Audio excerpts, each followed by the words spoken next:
This work session, regular meeting of the Township Council is called to order.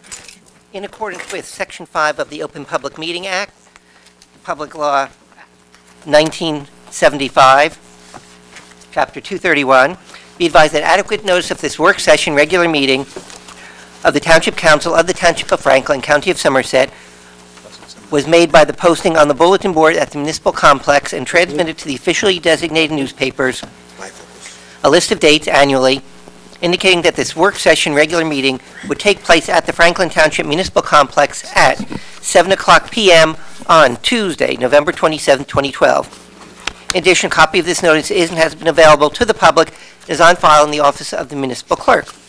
Please stand for the Pledge of Allegiance and remain standing for the invocation, which will be given by me. Pledge allegiance to the flag of the United States of America and to the republic for which it stands, one nation, under God, indivisible, with liberty and justice for all. Let us take the next few moments of silence to each seek in our own way whatever source of inspiration will grant us the strength and power in our thoughts and decisions to be for the benefit of all people at all times. Let's always remember and continue to help our fellow citizens, especially here in New Jersey, who suffered through Hurricane Sandy. And let all of us here draw strength and integrity to govern for all people in the best way we can. Amen. Amen. Amen.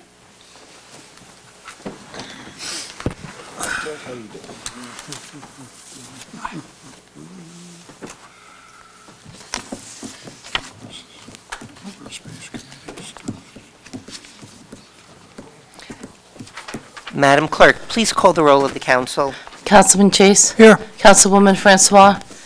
Deputy Mayor Kramer. Here. Mayor Levine. Here. Councilman Prasad. Councilman Regan. Here. Councilwoman Sherman. Here. Councilman Vasanella. Here. Councilman Wright. Here. Okay. Very good. We're here. We're following along on our agenda.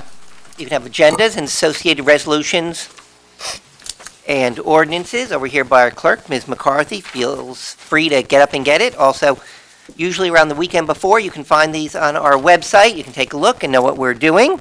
Give us your input. So, we are now at number 6 on the agenda, which is the mayor's report. I welcome you for attending and watching on our cable access channel. In a couple minutes, there'll be public discussion. Anyone could speak on anything that is on his or her mind. At that point, that's going to be the only time this meeting anyone could speak from the public on issues. So I'll certainly be careful to let you know that it's that time. Meetings are generally the second and fourth Tuesdays of the month. The exceptions are July and August in the summer, and in December, where we only meet the second Tuesday. Been exceptions to that in the last few years, as I was reminded, when we've had special meetings, but only one at this point scheduled in December. That's the second Tuesday. The public is certainly invited and encouraged to attend and watch on our cable access channel. My mug today is just from one of our fire districts. It's for to emphasize all that our emergency services people did since the hurricane struck. That's fire, police, first aid, and certainly even members of our staff who were out there doing the good work.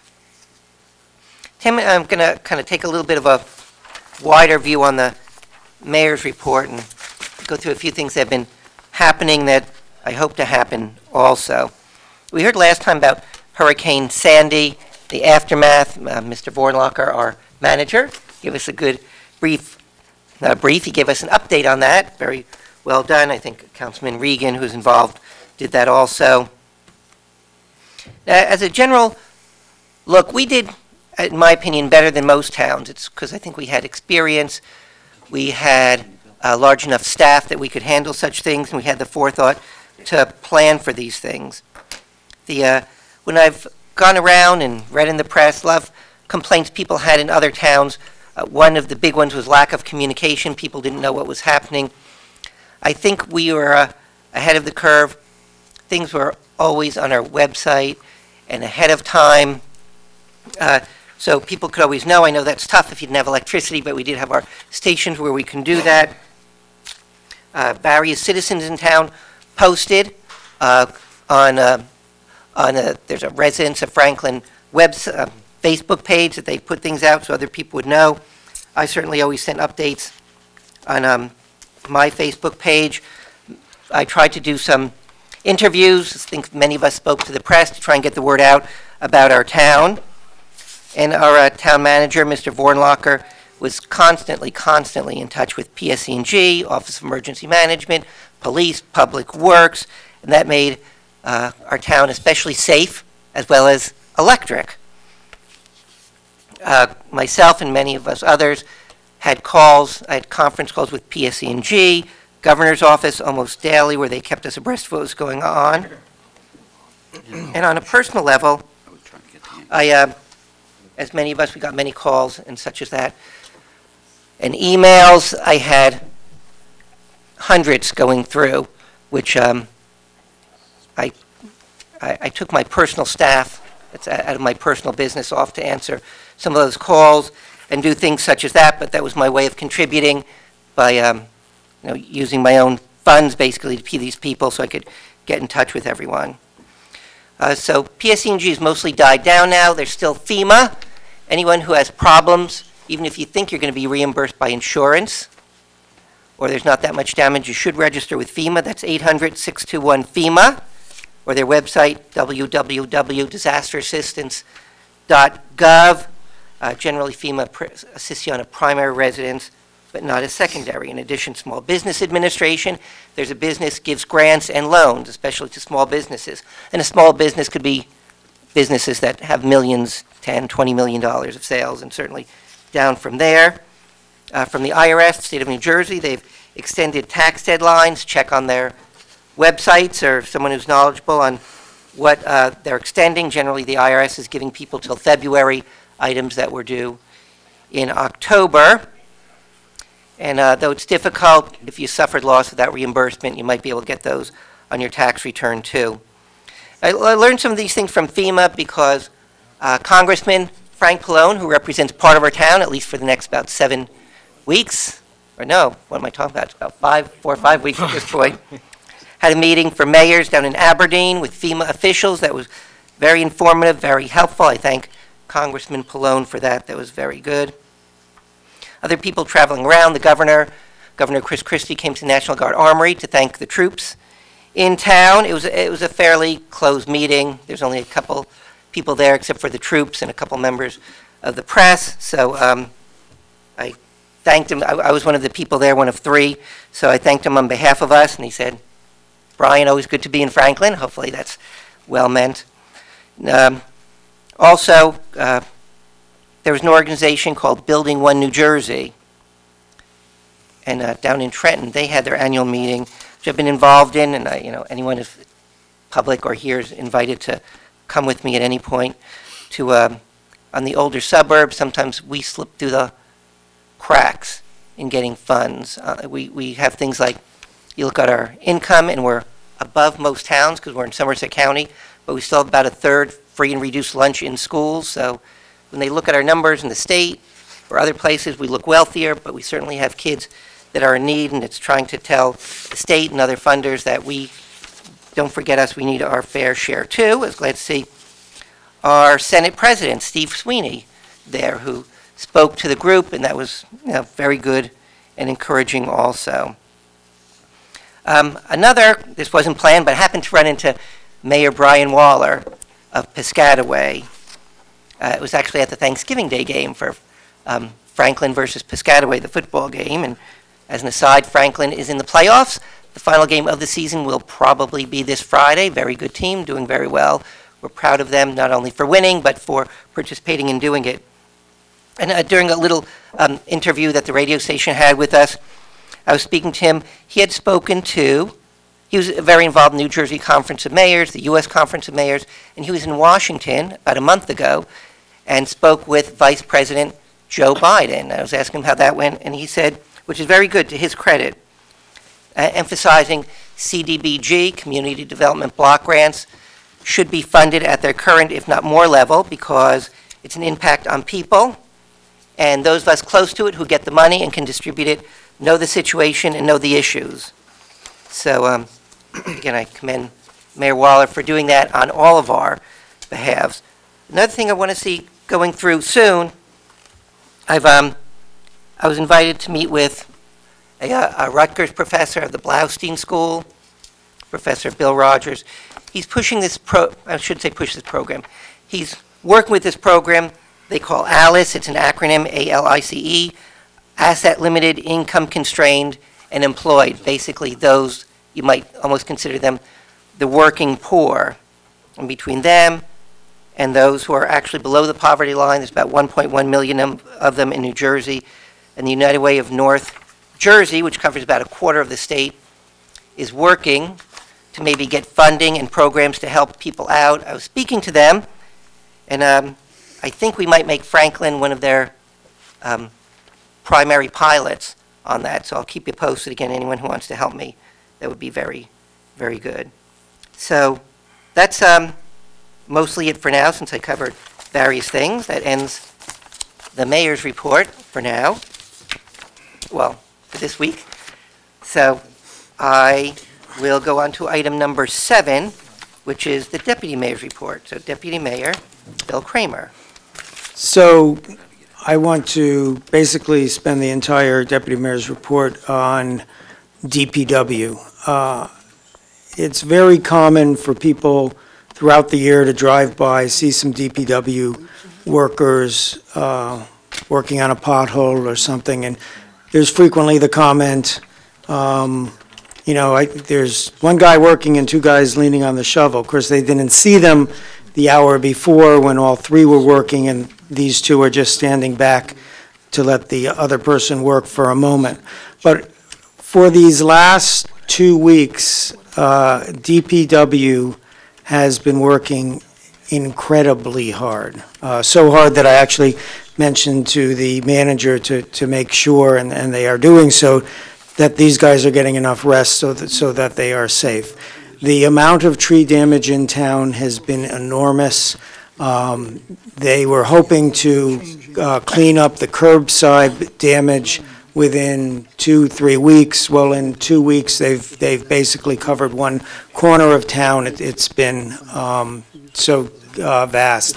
They are picking up debris at the curbside, and if you go to our website, you can see when they're likely to cover, with some estimations, the order at least they're doing the town, and when they may get to your part of town. But these guys are working incredibly hard. They worked very hard during Sandy, at some personal danger during the storm, and they're working extremely hard now. So if you see them, honk, wave. If it's convenient, get out, shake their hand, and tell them that you appreciate them, because we all look to our police force, and they're very, very important. But probably on a day-to-day basis, the Department of Public Works affects you more. It's snowing out, they're going to affect you tonight, and they're certainly affecting you every day in the cleanup of Sandy. So if you can give them a pat on the back, I'm sure they would appreciate it. And that's all I have. Thank you. Thank you. So we are now at item number 8 on the agenda, public discussion. And this is going to be the only time, said earlier, when someone can speak of something of a general or any nature at all. So when we open it for public, our basic policy is each person come up once per meeting. No yielding of time. When you come up, please address all your comments to the council. If we can answer it, we certainly will at that time. And our policy is to keep it to 5 minutes per person. That way we can hear people and go on with our business. And there'll be a timer. When you hear tone goes off, that means 3 minutes has elapsed. And when you hear multiple tones go off, that means your 5 minutes is up, and I'm going to ask you to wrap up your thoughts. So is there a motion to open the meeting for public discussion? So moved. Second. Moved and seconded. All in favor? Aye. Opposed, abstained, motion is carried. Meeting is open for public discussion on any item of interest to the public. Anyone interested in speaking, please raise your hand. And when I recognize you, can come to the podium. And please note, we're being audio taped. We're also being videotaped, our cable access channel. And when you come up to the microphone, keep yourself about 3 or 4 inches from the microphone. That way we can hear you properly, and then it'll pick you up. So, yes. Come on. Thanks. The ghost of council past.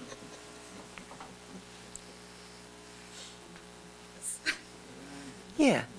Hi, Yeah. everybody. Hi. My name is Jane Coolidge. I live at 36 Central Avenue in Franklin Park. And the reason why I'm here is I have a neighbor who, at 44 Central, the house is basically abandoned. It was an elderly woman. She, from what we understand, moved in with her daughter, who don't know her name, don't know where she lives, but they're not taking care of the property. One of my neighbors during the summer had called the Board of Health because everything that happened from Hurricane Irene, they didn't do anything. Like, they'll leave it for a year, 2 years. Anything that's bad with the property, any trees down, they don't take care of the grass, they don't take care of the leaves, they don't do nothing. And she's got 3 children. And it got to the point I've been trying to I have some pictures, I don't know if you'd want to see, but my property goes into part of hers, and so I kind of took it upon myself for the past 4 years to try to keep the property up, because it just makes me look bad and everyone else look bad. But it's just like, you know how you just reach a point and you can't take it anymore. So I called the Board of Health, because what happened with this last storm is she has a huge tree that's ready to fall on my fence. Already one of her other limbs, because all the trees near our fence, they're all dead. A lot of them are dead. All the branches keep falling, and I have to absorb the cost. Because I have a $750 deductible, and my insurance company will just pay anything over that. So I had left a note the day after Hurricane Sandy, and I said, could you please look at that tree? At the whole base of it, it's falling over. And every week it seems like it's going more and more. It's going to break my fence. And I'm trying to get this taken care of before it does that, because I will have to absorb the cost, most of it, again, because of my deductible. Now, the Department of Health has been over my house. They came over yesterday. He said they will give them 3 weeks to take care of it. But the thing is, like the last time when the Board of Health came out, when one of the other neighbors called because the grass wasn't cut, you couldn't even see where the driveway was. It's just a total mess. They came for 4 weeks, and they had somebody, landscapers come and take care of it. And so when I saw the guy, I said, well, are they going to do something about, like, these trees? They're breaking. One fell on my car, another one fell on my house, and you could see that they're ready to be taken down. And he goes, yeah, they know about it. I think we're going to be taking some of them down. But then the next time the guy came, he said, no, they don't want to pay for it. They're just going to let it go. So I guess they can't force them. I mean, I don't know. So I guess I do know, like, it's my problem in a sense, because whatever falls on my property I have to take care of. But when you see that things are being neglected, like, I don't know where else to go. Like I said, the gentleman I talked to Monday was very nice, very helpful, but he said that he can only send a letter to them telling them they have to take care of the tree. But I just know, if you could look at this picture, this tree is going to fall on my fence and break it, and then I have to put out the money, which I really don't have. I've been paying for everything else, bagging their leaves, mowing their lawn that's on, like, by my side, and it's like, enough is enough already. I don't know why. It's 4 years she's not living in the house, and no one's taking care of it. And like I said, it took them a year before they did anything with the property after Irene. So I guess I'm coming to you because I don't know what other options I truly have. I keep my property up really nice, the rest of the neighbors do, and we're all kind of upset. And so I just thought I would, reach out to you to see if there was anything you can recommend. And like I said, if you want to look at some pictures, I mean, it's up to you. But I'm kind of at my wit's end at this point, and I don't know where to go. Mr. Vornlocker, you can exchange information with Ms. Coolidge. Hi, Jane, why don't you come up here? Hi, you want me to bring my? Yeah, you can bring your pictures. Yeah. I'd also be curious from the attorney's point of view. This is the Do we have the right to tell these people if it looks threatening to do something? Well, actually, that issue is actually between the two private property owners. Our role in this circumstance is limited to whatever authority we have under the property maintenance code. So, the best thing to do is to probably get a report and to see what that is. But the problem is that going through the property maintenance code, you're required to give notice, an opportunity to fix, and all of those things. So it doesn't necessarily, the fact that a tree might fall on a fence isn't necessarily a public health issue that raises to the level that it would require us to step in and expend township monies to do something, and there's only very limited circumstances where we would do that. Well, there's like no upkeep whatsoever on the property. I understand that, but we can't go in and keep up everybody's property, otherwise a lot of people would just stop keeping up their property and expect us to do it. So we have a limitation to matters that become public health emergencies, essentially. The fact that the property is not kept up, the fact that they don't paint it, the fact that they don't live in it, the fact that in some respects that the bushes don't get trimmed, that doesn't necessarily raise to the level of a public health emergency. If the grass grows 6 feet and there's presence of rodents, then we can step in and the health department can do something. But other than that, the property maintenance code isn't strictly I don't want to say it's not a maintenance code, but it's not it's the aesthetics of it aren't the concern. The concern is the public health. Because, we can have like 9 deer that live in the back there because it's all wooded and everything. I've been finding mice that have been, they're dead. My son found one the other day by our garage door. I think probably in our area anyway, I'm sure, because we're kind of wooded, whatever. But this is the first time I've ever seen like little mice, and I had to get rid of it. And they have, junk in the back. I understand it's like you can't put a gun to anyone's head, but it's like, if you don't want the property, they should just sell it, because I spent over $2,000, I'll be honest with you, for all the trees and everything that's fallen down. Again, I know it's my fault that I'm trying to take care of the other piece of property, but it's like I can't keep doing that anymore. And I know the Department of Health told me, let that grass grow. He says, just let it grow until it comes up to here, call the Board of Health again. He goes, that's really about like all I can do. I just can't understand how people could do this to their own neighbors. And again, I know I'm talking about this one tree, and I know it's just a matter of time it's going to come down, and I'm going to have to wind up paying, because I don't know if they're going to be able to do anything. But the only time they will do anything is if the Board of Health is called.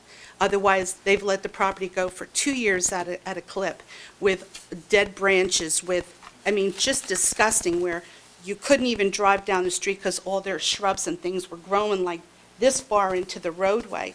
One car can get by, unless you want to scratch your car. Well, I guess what we're trying to say to you is we're not telling you don't have legal rights. You probably do, and you probably should consult an attorney, but you have private rights and that are not necessarily enforceable by us. If that tree is dangerous and you put them on notice and it still falls on your property, you might have a right to go after them and collect it. Now, it's a piece of property and it's owned, so you could get a judgment against somebody. You could get a lien against their property. That's something that you privately can do. We might not necessarily have, as the government, the right to do that, because we have constraints on our ability to do that, because our ability to act in this area deals with public health issues. Not necessarily, like I said, a tree falls down and breaks your fence, it's not necessarily a public health issue. It's a private issue between you and your neighbor. So I think probably the best thing to do, Mr. Mayor, is to probably have the manager, have somebody go out and give a report, and then we can give you an idea as to what it is that can or cannot be done. But you probably, the best advice that I could give you, and this is not just one lawyer trying to look for work for other lawyers, is that you probably should consult somebody that can tell you what your private rights are, because I think your private rights are probably better than our public rights. And Mr. Bornlocker, our town manager, will give you see what we can do publicly for you. So I guess he'll get your information or exchange it with him. Okay. All right, anyone else from the public speak? Mr. Tibbs. as is always a pleasure to hear from you, sir. Thank you, everybody. Okay, thanks. Good luck.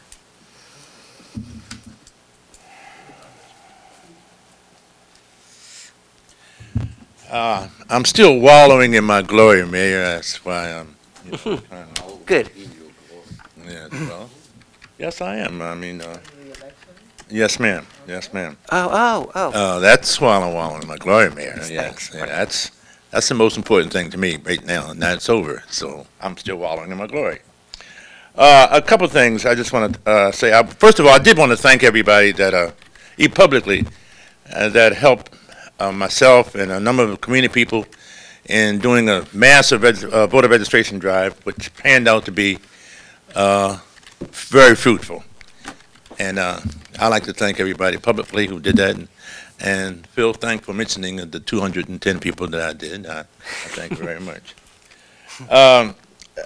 Secondly,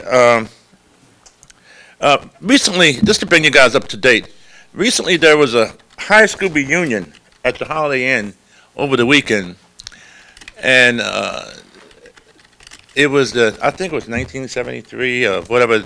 It was all the young men and women there, which is grown adults now, and I have to say that they all were SCAP attendees. And SCAP young kids from the daycare center up, now they're grown women and men, and they're homeowners, and they're very honorable citizens in society, and the other half of them are all ministers.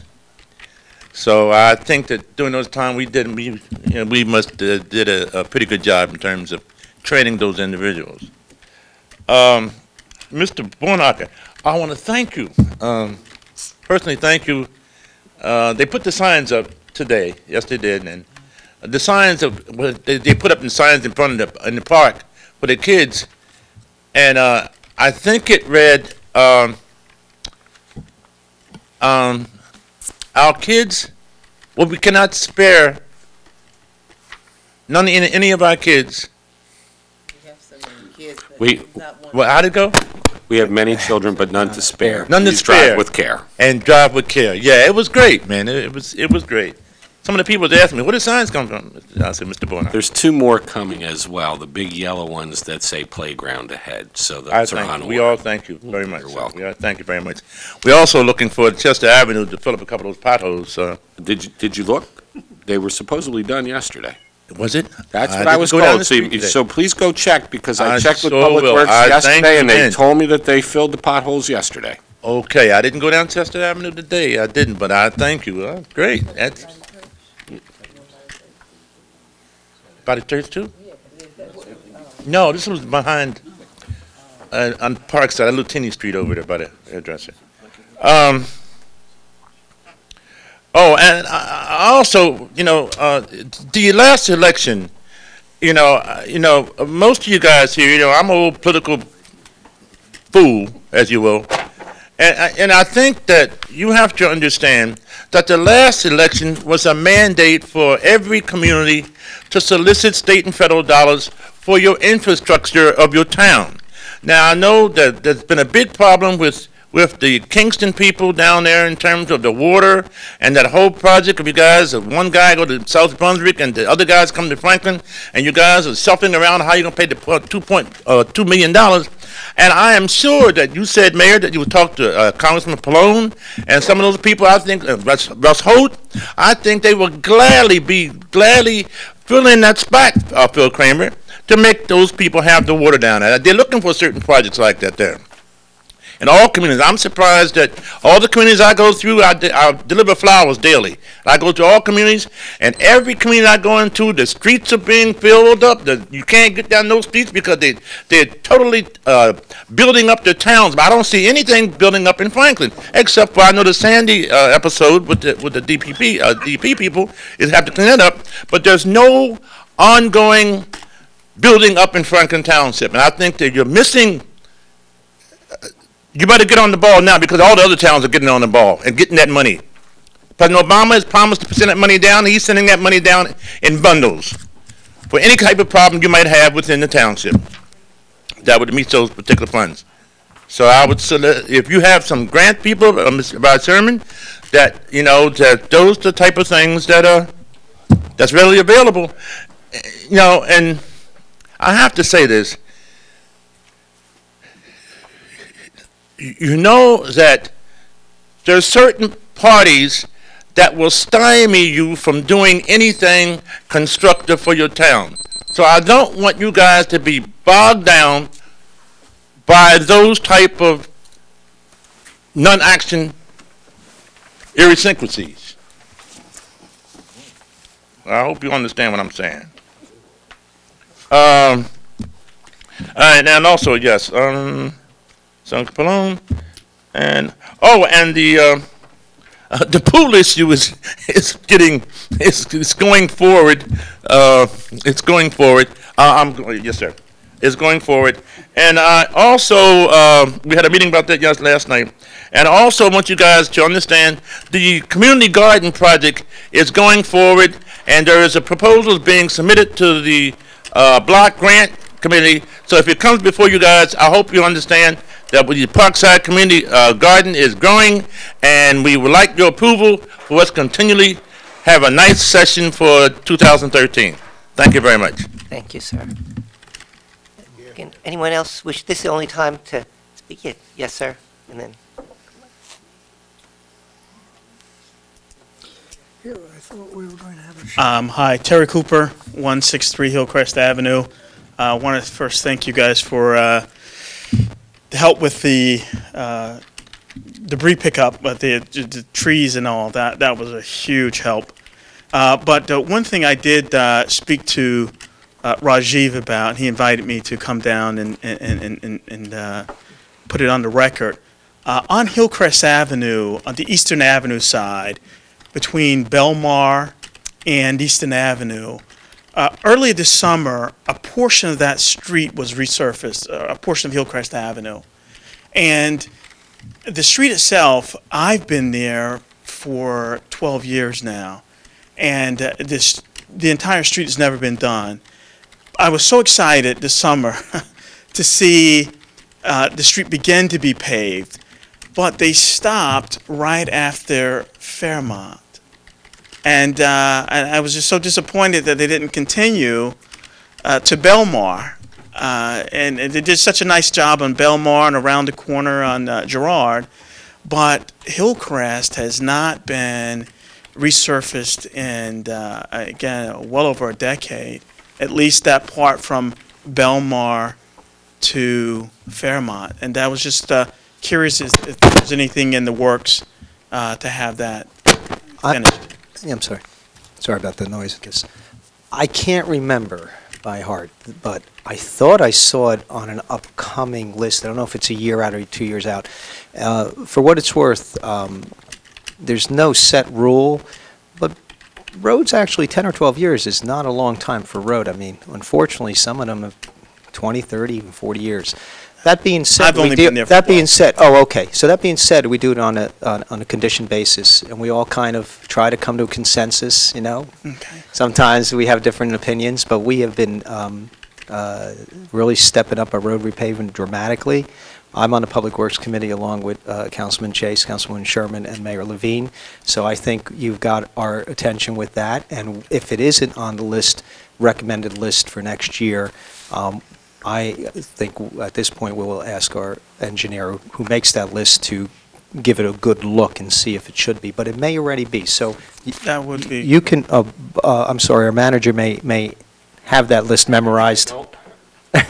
Unfortunately, I don't have that list memorized. It's got probably about 50 streets on it. Yeah, I know. I didn't expect you to. No, thank you. Good. But I have it noted here. And okay, so then he'll about it. And if you want to come up and give me your phone number, I can let you know where it stands. Okay. And just so you know, we also always try to do a whole street at a time, but for practicality and logistics, it's not uncommon that we split a street, especially a very long street, maybe do half one year, the worst part, and then the half the following year. So there are very good reasons why those streets are sometimes split in the paving process. Okay.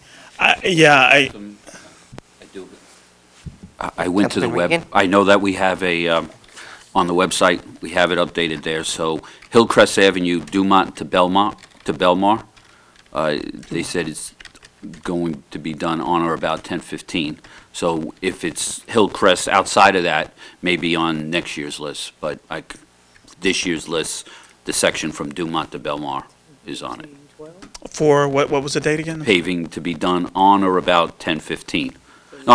So, you know, Sandy may have affected that a little. Okay. But it's scheduled to be done the Hillcrest Avenue, Dumont to Belmar is scheduled to be done this year. Okay, because we're beyond that date you mentioned. Yeah, but again, it may be shifting, but it's still on the schedule that says it's going to be done this year. Oh, outstanding. And I do know the Public Works did commit to this schedule. Great, thank you very much. Very interesting conversation earlier in the year. Good. Thank you guys very much. Okay, thanks, Mr. Cooper. And like I believe Councilman Vasanella and Councilman Regan just said, obviously Sandy put a hamper on a lot of the paving that was supposed to take place during that period of time, so we'll check. Thanks. But this is a public file that is on the website, so if you go to our website, as soon as you log in on the right-hand side, you'll see that it says road list, and it's giving you the current status, relatively speaking. I mean, you know. Okay. Yeah, if it's not on the current list, we can certainly look at it for the next list because we're beginning to focus on that. Thank you very much. Thank you to all. Okay, thanks. You're welcome, sir. Mr. Weber. Former councilman, former deputy mayor. Got a lot of those, former animal control officer, wasn't it? Yeah, longtime servant of the town. Mayor? Yeah. Mayor? Yes, Councilman Vasanella. While we're waiting for Mr. Weber, just acknowledge, we also have another past councilman in the room tonight. If my eyesight's correct back there, Mr. Kuzma. Longtime public servant of Franklin. Yeah, and a former mayor. Former mayor, okay. I didn't want to list the whole sheet, but former elected sheet. official. Thank you, Mayor. Being you left off on the road, you did a fantastic job on Demar Lane. Sorry? You did a fantastic job on Demar Lane repaving it. So Oh, thanks. I just hope it stays that way for a while. Thank you. I'm here to talk about something that happened when I was on the sewage, on the council.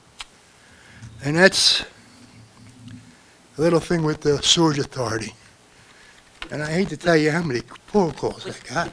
Would you want to sit down and take the microphone? No. Okay, go ahead. Okay. I know what you guys are thinking of, because everybody said the same thing to me. And I just got one thing to say, and it's the same thing I said when it came up before to the council. If it ain't broke, don't fix it. And that kind of money that's in the account, it can't be broke. That's all. Okay, thank you. Anyone else from public wish to speak?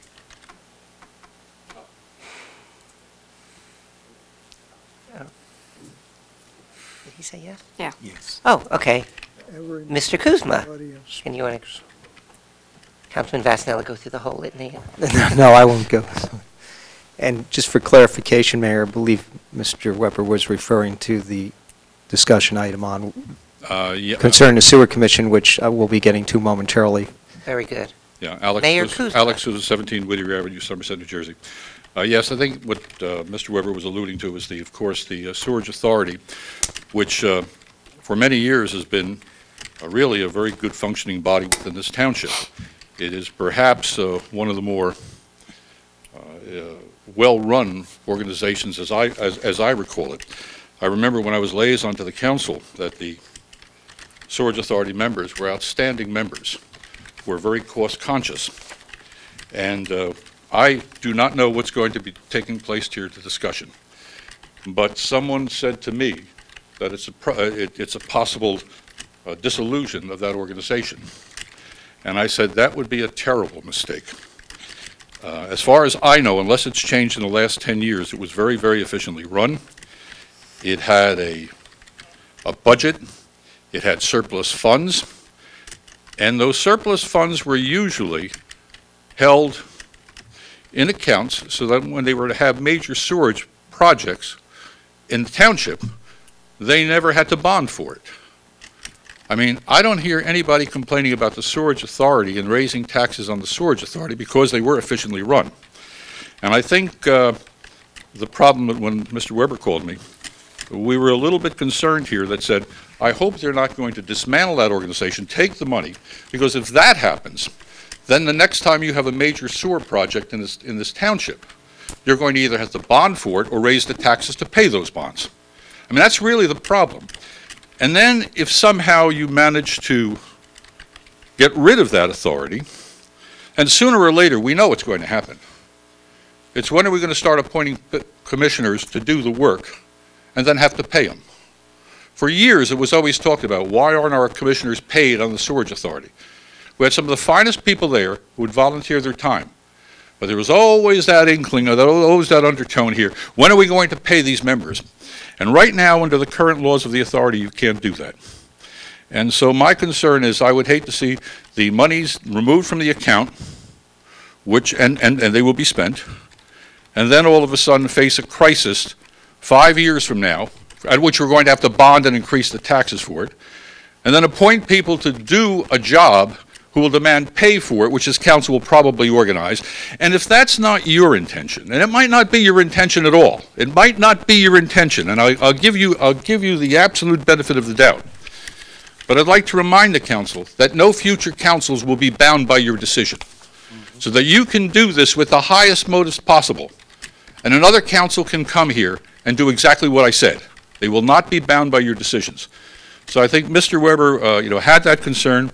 I certainly had that concern. I don't know what you were going to say here tonight, but I was coming here to listen. And when Mr. Weber waved me up here, I said, well, at least I'll express to you my concerns. So thank you very much. And now I'll go back and I'll listen. Thank you.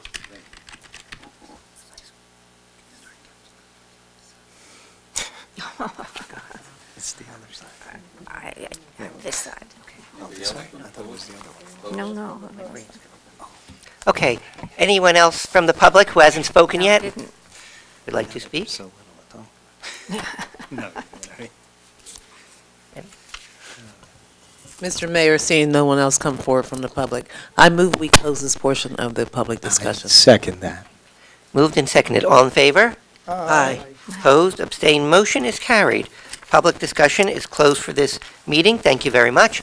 On the agenda, we go to item number 9, standing committee reports, of which we do not have any for this meeting. That's usually the other meeting in the month. So we go to item number 10, council comments, and we'll start. Oh, you want to start on my side? Okay, all right. I don't normally get to go first. Councilwoman Kimberly Francois. I'd like to thank our former Councilman Alex Kuzma and former Councilman Harry Weber for coming tonight and being vigilant about some of the things that the council are doing and coming and speaking out, as well as the other members of the public that have been here tonight. As far as my council comments, I missed the meeting where I know we had a lot of public discussion about Hurricane Sandy, and I just wanted to give my condolences to the families that were affected by that. And I'd also like to commend our township manager and the Public Works, DPW Works employees that have been working very diligently and continue to let our public know that you can put your shrubs outside by the curbside and they will be picked up free of charge. Well, you do pay taxes, but you won't pay any additional taxes for that. In addition, we have our convenience center that is open 5 days a week where you can also go there and dump your shrubs and debris from the hurricane.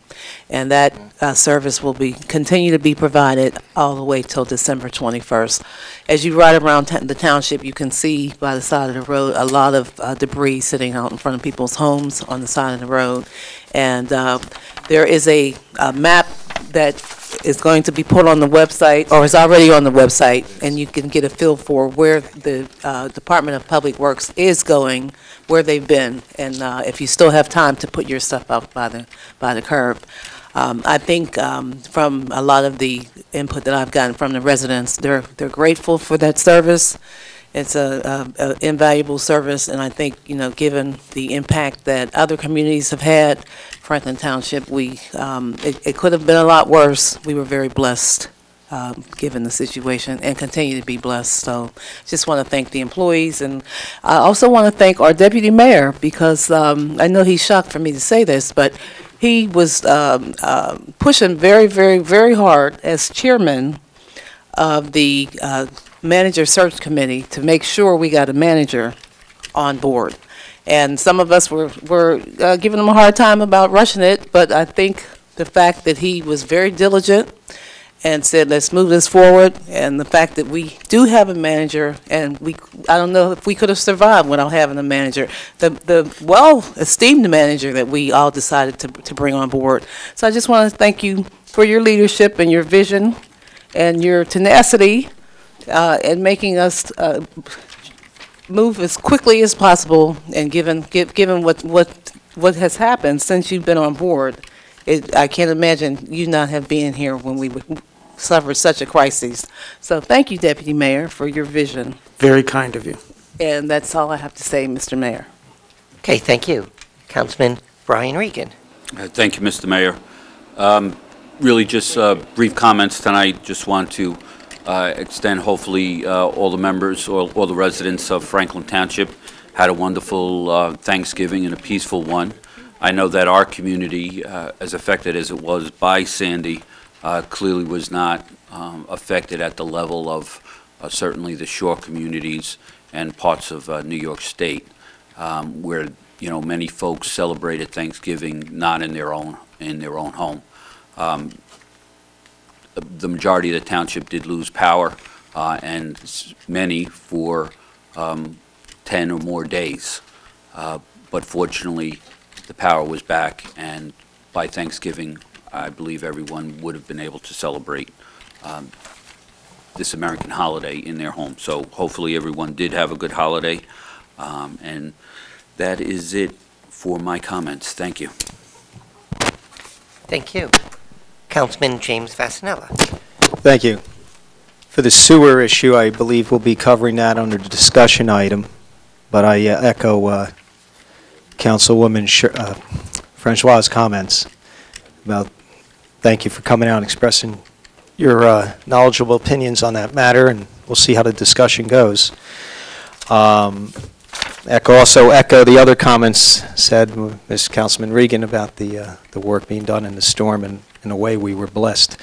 In ways I don't, let's just say I believe we were blessed. The one thing that isn't over is the tree removal, and no matter how well we do, and we're doing fantastic in removing trees, there are a lot of trees on people's properties, private personal properties, and I'm not referring to the situation the woman talked about earlier with the neighbor property that may be abandoned, but properties that, whether just by the cost of the removal, which can be obviously quite expensive, or some people, or the winter setting in, or whatever reason, there still may be a lot of trees down, some that may be possibly a danger to a neighborhood or a neighbor.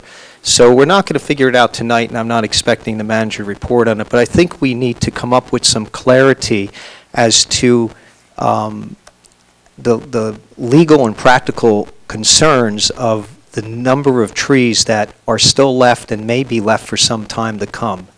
So I'm going to ask that, and we could do it outside the meeting, that the manager gives some guidance on who or how we can get some clarity on wrapping that up, and if there's trees that whether it's abandoned property or just property someone can't afford to remove, or what have you, that, I know we were discussing earlier how many large trees are out there still, and if they're on the roadway, we deal with them, or partially on public property, we deal with them, but understandably, we can. I mean, legally, I don't think we could just go on people's private property and start removing their trees. So we did wonderfully. Public Works should be commended, but there's the practical part that we still have to deal with when all is said and done. Mr. Tibbs, thanks for mentioning the gardens. I know John Walker and yourself and myself were out there doing the logistics to get the first one up years ago. You get a big bang for your buck there. I think we put in 5,000, which is one of the smallest awards given by the CB Community Development Block Grants. It's easier to say it that way. And within reason, I think we should be making more of those appropriations as those projects come along. You get a big bang, get a big return on the investment for that. And most of it's volunteer anyway, so a few thousand I think is worthwhile. I think that was it. The woman had left who talked about the maintenance problem. I think the tree, just for clarity here, the storm, obviously unique. I don't want to mix the problems that came from the trees down in the storm, but separate from that part of what she brought up, I just want a little clarity here. I agree with most everything our attorney said, and I know it was just mentioned in gist, but you don't need your grass to grow 6 feet. I just want some clarity. We have very specific maintenance laws. I don't know if it's 8 inches, 12 inches, 14 inches, but it's good to nip it in the bud. So if you see, especially in the spring and summer months, properties not being taken care of, piles of debris, we do have a good amount of power to go in there, but it has to be done with the proper procedure. And there are items, like our attorney mentioned, that are more private issue matters, and I think whoever it is in the township would let people know when they come to us about a property maintenance violation. And although most of them are related to health, we actually still have on the books a lot of items relative to peeling paint. There's still things other than health that we can and would enforce, but obviously the health is the biggest issue, a health situation where there could be an attraction of rodents and whatnot. So if there's any need for clarity, I guess the manager or myself, or public doesn't deal directly with the attorney, but we could always get clarity from him. So especially in the spring months, nip it in the bud, get to us. We will go through the procedures, and most people will respond, especially if they think there's a notice of violation and that could lead to a fine. And with the amount of foreclosures still out there in town, and possible vacant properties or abandoned properties, we do want to stay on top of it. Thank you, Mayor. Okay, thank you. Councilwoman Rosalind Sherman. Thank you very much. Prior to coming to the council meeting tonight, Mayor Levine, Deputy Mayor Kramer, and I were over at the community center. There was the holiday tree lighting ceremony, and kudos to the recreation department. They always do a great job. They had quite a good crowd there, and it's a wonderful family event. So if you didn't attend it this year, you should be aware of it for next year. I also wanted to make mention of the Township website. Those of you who are not subscribed to it, I have urged at previous meetings, and I continue to urge that you do that. Go to our website and subscribe to receive the Township notices. Now, a lot of them are not going to be very meaningful to you. They may be meeting notices or minutes from meetings, but when there is an emergency, it is wonderful. It provides you with a great deal of information. Now, I know a lot of people lost their power. They could not obviously access it after the storm hit, but prior to the storm hitting, there was still a great deal of information there preparing people for what was coming. It's a wonderful resource, and if you have not done it, please subscribe for the Township newsletters. It's a wonderful resource. I would like to talk a little bit about the grants program that Mr. Tibbs brought up. We have a very active grants program. Our grants writer does meet with managers on a regular basis, makes them aware of grant programs that are available through the federal, state, and local county areas, so that we do apply for them. It takes time to first of all, put something like that together. You don't always get it the first time you apply for it. So we will be hopefully seeing more of them rolling in as time goes on. But I think we have a much more active grants program than we've ever really had. So good things will be coming, I can assure you. I can tell you that Cultural Arts has just put in for a $15,000 grant with the County Arts Commission. So we're working on grants. Talking about the Cultural Arts Commission, in 2013, we are going to be featuring many programs having to do with the Golden Jubilee of the Emancipation Proclamation. We're still working on the programs. A large chunk of the grant we hope to get will be spent on those kinds of programs. But whether we get the grant or not, we're planning on having a program at the reorganization meeting. We're going to decide the date of that, and at which time, with council's permission, we will have a reading of the Emancipation Proclamation and also a small reception afterwards. So it's a very important program, and it's something we all should be interested in and participating in. I also would like to thank the township manager for getting the lights fixed in front of the municipal building. It has been a long time that we have walked out, and when you walk to the left out of the front door to the parking lot, it has been quite dark. And it was always a safety concern to me. People can trip, and it's really dark. You don't know what's out there or who's out there. So he's worked hard on getting this taken care of, and I do sincerely appreciate that. A couple of other just quick things. I do work with the United Way. I belong to a women's giving circle who has identified students, women who are Alice's. It's a term that the United Way has really fostered, and I give them a great deal of credit. There are the working poor, as the mayor suggested, and one car accident or one car repair can end the school career of a woman, and we're focused on women. Doesn't mean there aren't men in this issue, with this issue also, but a small thing can just turn their lives upside down. And it's really a group of people who want to get ahead and really try very hard, but are financially constrained. So if you find a way to contribute to that, you can change a lot of lives. And last comment with regard to the sewage issues that were brought out by our friends here tonight. Much appreciated. All comments are going to be thoughtfully reviewed and considered. If you recall the process with the water program, we had public meetings. Everybody had an opportunity to comment. We did a lot of analysis. We don't do things lightly. We do them very carefully. We took all comments into consideration, and at the end, we didn't do it. That doesn't mean that will be the same answer with the sewage authority should we agree to do it, but I think it is necessary to do the analysis and understand we have that responsibility and make sure that what we have today is the best that it could be, and if it isn't, well, what are the options? So we thank you for your comments and look forward to more of them as we move forward should the council agree to do this. Thank you very much. Thank you. Councilman Carl Wright. Mr. Mayor, I'll get right to the point. Two things. Sidewalks.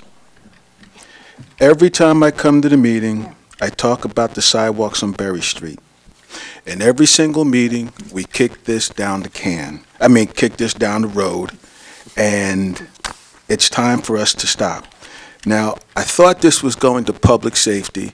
I thought this was going to Public Works or something. I thought this thing was going to go through the governmental process in order to get done. And it hasn't been done. My constituents are constantly walking in the street on Berry Street. They walk around the corner, and if you're driving along and you don't pay attention, there's going to be an accident. And I'm telling you now, I don't want our kids in an accident. I believe, I'm not sure, but I want to check with the township manager and ask him, do we have any cost projections on this? I just happen to have it in front of me right now. Outstanding. funny you should ask, exactly. A preliminary estimate that was not based on any detailed drawings, but based purely on linear feet of sidewalk that would be necessary in that particular area. The total from Voorhees to Baker on Berry Street, which is the missing link of sidewalk on Berry Street, would be approximately $43,600. Now, for $43,600? 43.6. That's a small amount of money in the scheme of life. I don't think anybody in this room would have a quibble with that. But if you do have a problem with this, I would like you to tell me now and tell my constituents why you have an issue with this. Then after you talk about your issue or anything, I want us to have a vote to put sidewalks in on Berry Street and not go through this governmental show of thinking about the issue, is this right committee? Nah, ain't gonna go for it this time. So, with that, and the township attorney, I want to make sure that I'm in the right company to make sure that I do this properly. I would like to make a motion that we expend the money to finish and do the sidewalks on Berry Street. Mr. Mayor. Was that a question to, I didn't know whether that was, Yeah, is that a question? Yeah, I want to make sure I did it right because I Mr. Renaud, you want to do that first, just Right. give us any aspects? And Sure. Like anything, the answer's not always just that simple. Obviously, there's a couple of factors here. One is, while it may not be a large sum of money, the first question would be where in the budget there is money, where that there is that money. I got an answer for that. It's a different story. Okay, go ahead. We bond for every damn thing in this town. So I know, and that's fine. That's not an answer. That's not an answer that the money's in the budget. What may be in the budget is in the capital budget enough money for a down payment if necessary for an ordinance. But there's a couple of ways you can do this. So that's why I wanted to tell you. If there was $43,000 in an account, you could instruct the manager to go out to bid. You'd award a bid. You could spend the money out of that account if it was there for that purpose. You'd have to pass an amendment to the capital plan to put it in, and you could do it.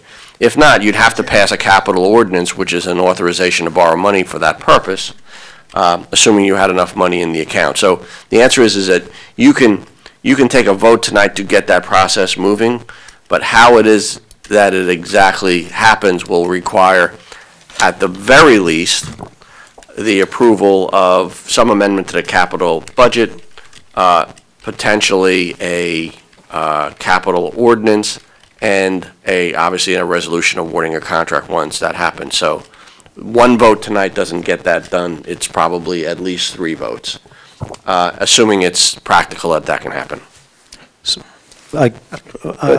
If council and right, I'm sorry, someone else could fill them in on some of the information. Thank you.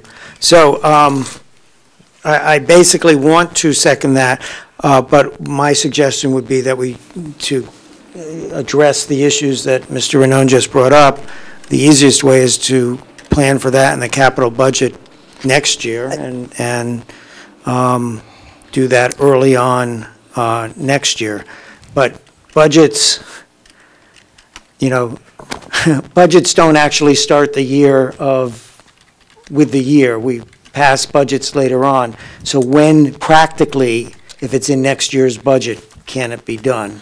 Well, it could be done in a temporary budget. Okay. It could be done in a temporary emergency budget. So it certainly you could account for it in January if you wanted to get the process going, to have the funds available, especially if you're going to do a capital ordinance and borrow the money. Then you really only have to allow for, assuming you need a down payment, probably 5% of that amount in the down payment. So the answer is yes, you could do all of those things relatively quickly right after the first of the year. Well, my question would be, we only have one meeting in December, I believe.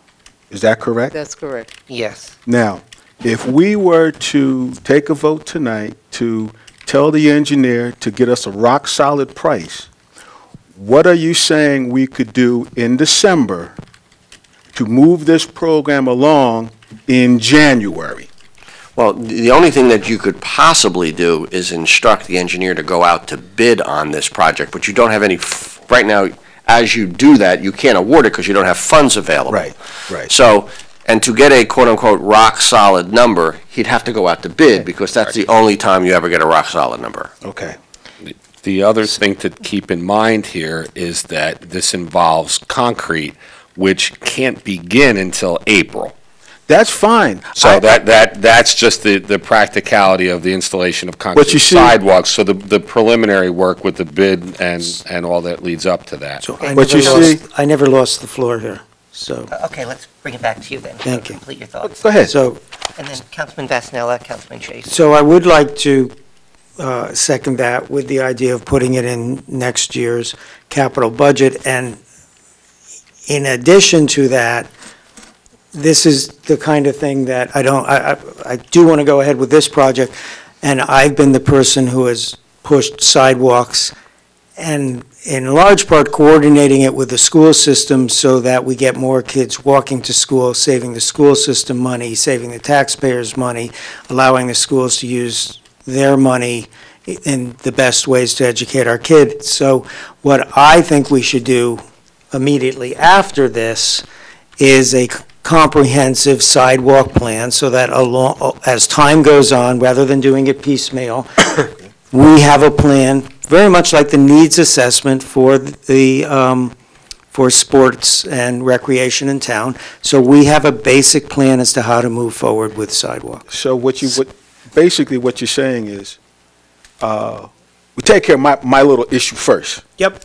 And then instruct the engineer to go out and I guess work with the Board of Education to find out where we need the sidewalks, and then come back to us with a plan. Engineer, Public Works Committee. Right. And the school board liaison group, subcommittee, all of those working together. Well, you and I are both on that committee. Right, so let's move it.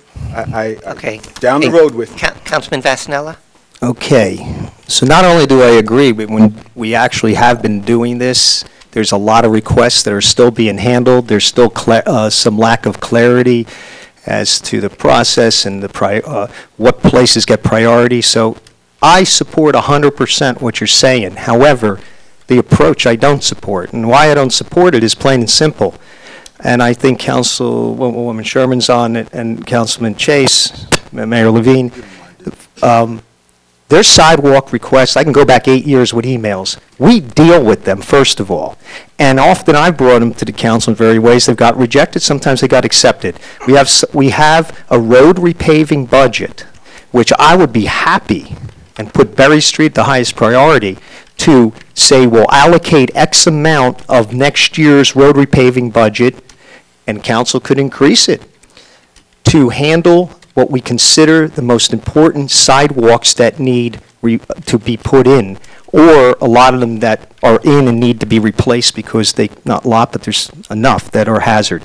So I don't want to drag it out. I'll work closely with Councilman Wright if he wants, but I think the Public Works Committee could make that request, have Mr. Zelnick, if you want to bring the school board issue into it, we could do that. I think there's so many sidewalks separate from anything doing with the transportation aspects of the BOE that we already have a mountain of them to deal with, but we can deal with the BOE needs also. But the way to do it is not to approve one street on a whim tonight, meaning I know you've been concerned about this for a while, but there's a list of people that are still waiting for I say us, the town, led by the council, to come up with a policy and a way that we're going to deal with this. So it's not the right way to just throw one street out there, but I agree wholeheartedly with Councilman Wright that we should get extremely aggressive and have a widespread plan so we could maybe attack a couple dozen streets in the spring by increasing the budget for road repaving or taking some of the road repaving money and doing the sidewalks. And they can be done first thing. We can make that top priority as soon as, like the manager Vorlacher said, we can make it the highest priority over streets and start them in April. But the way to do this is not to throw one street on the table tonight and push council to pass one. I mean, we could do that, but I think what we'd be doing is inviting a whole bunch of people who are still waiting 6 months, 2 years, waiting to find out when we're doing theirs, are going to consider theirs with the zeal that we're considering this. Thank you. Okay. Mr. Mayor? Okay, no, I'm going to go to Councilman Chase, and we'll come back around so we give people turns. Well, I was also going to say that, surely we can do this out of the same account as the street repaving and repave one less street. I do agree that we should have a comprehensive sidewalk plan. In fact, I was just thinking that if we have a bicycle and pedestrian plan, that's something we can get credit for from Sustainable Jersey, and we've had a bicycle plan since about 2003.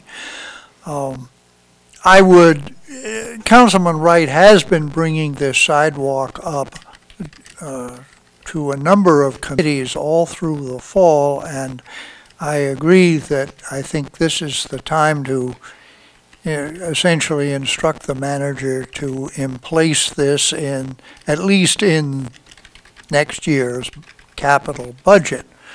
As for, yes, there may be other streets calling for sidewalks, but Councilman Vasanella hasn't been telling us about those specific streets the way Councilman Wright has been telling us about Berry Street.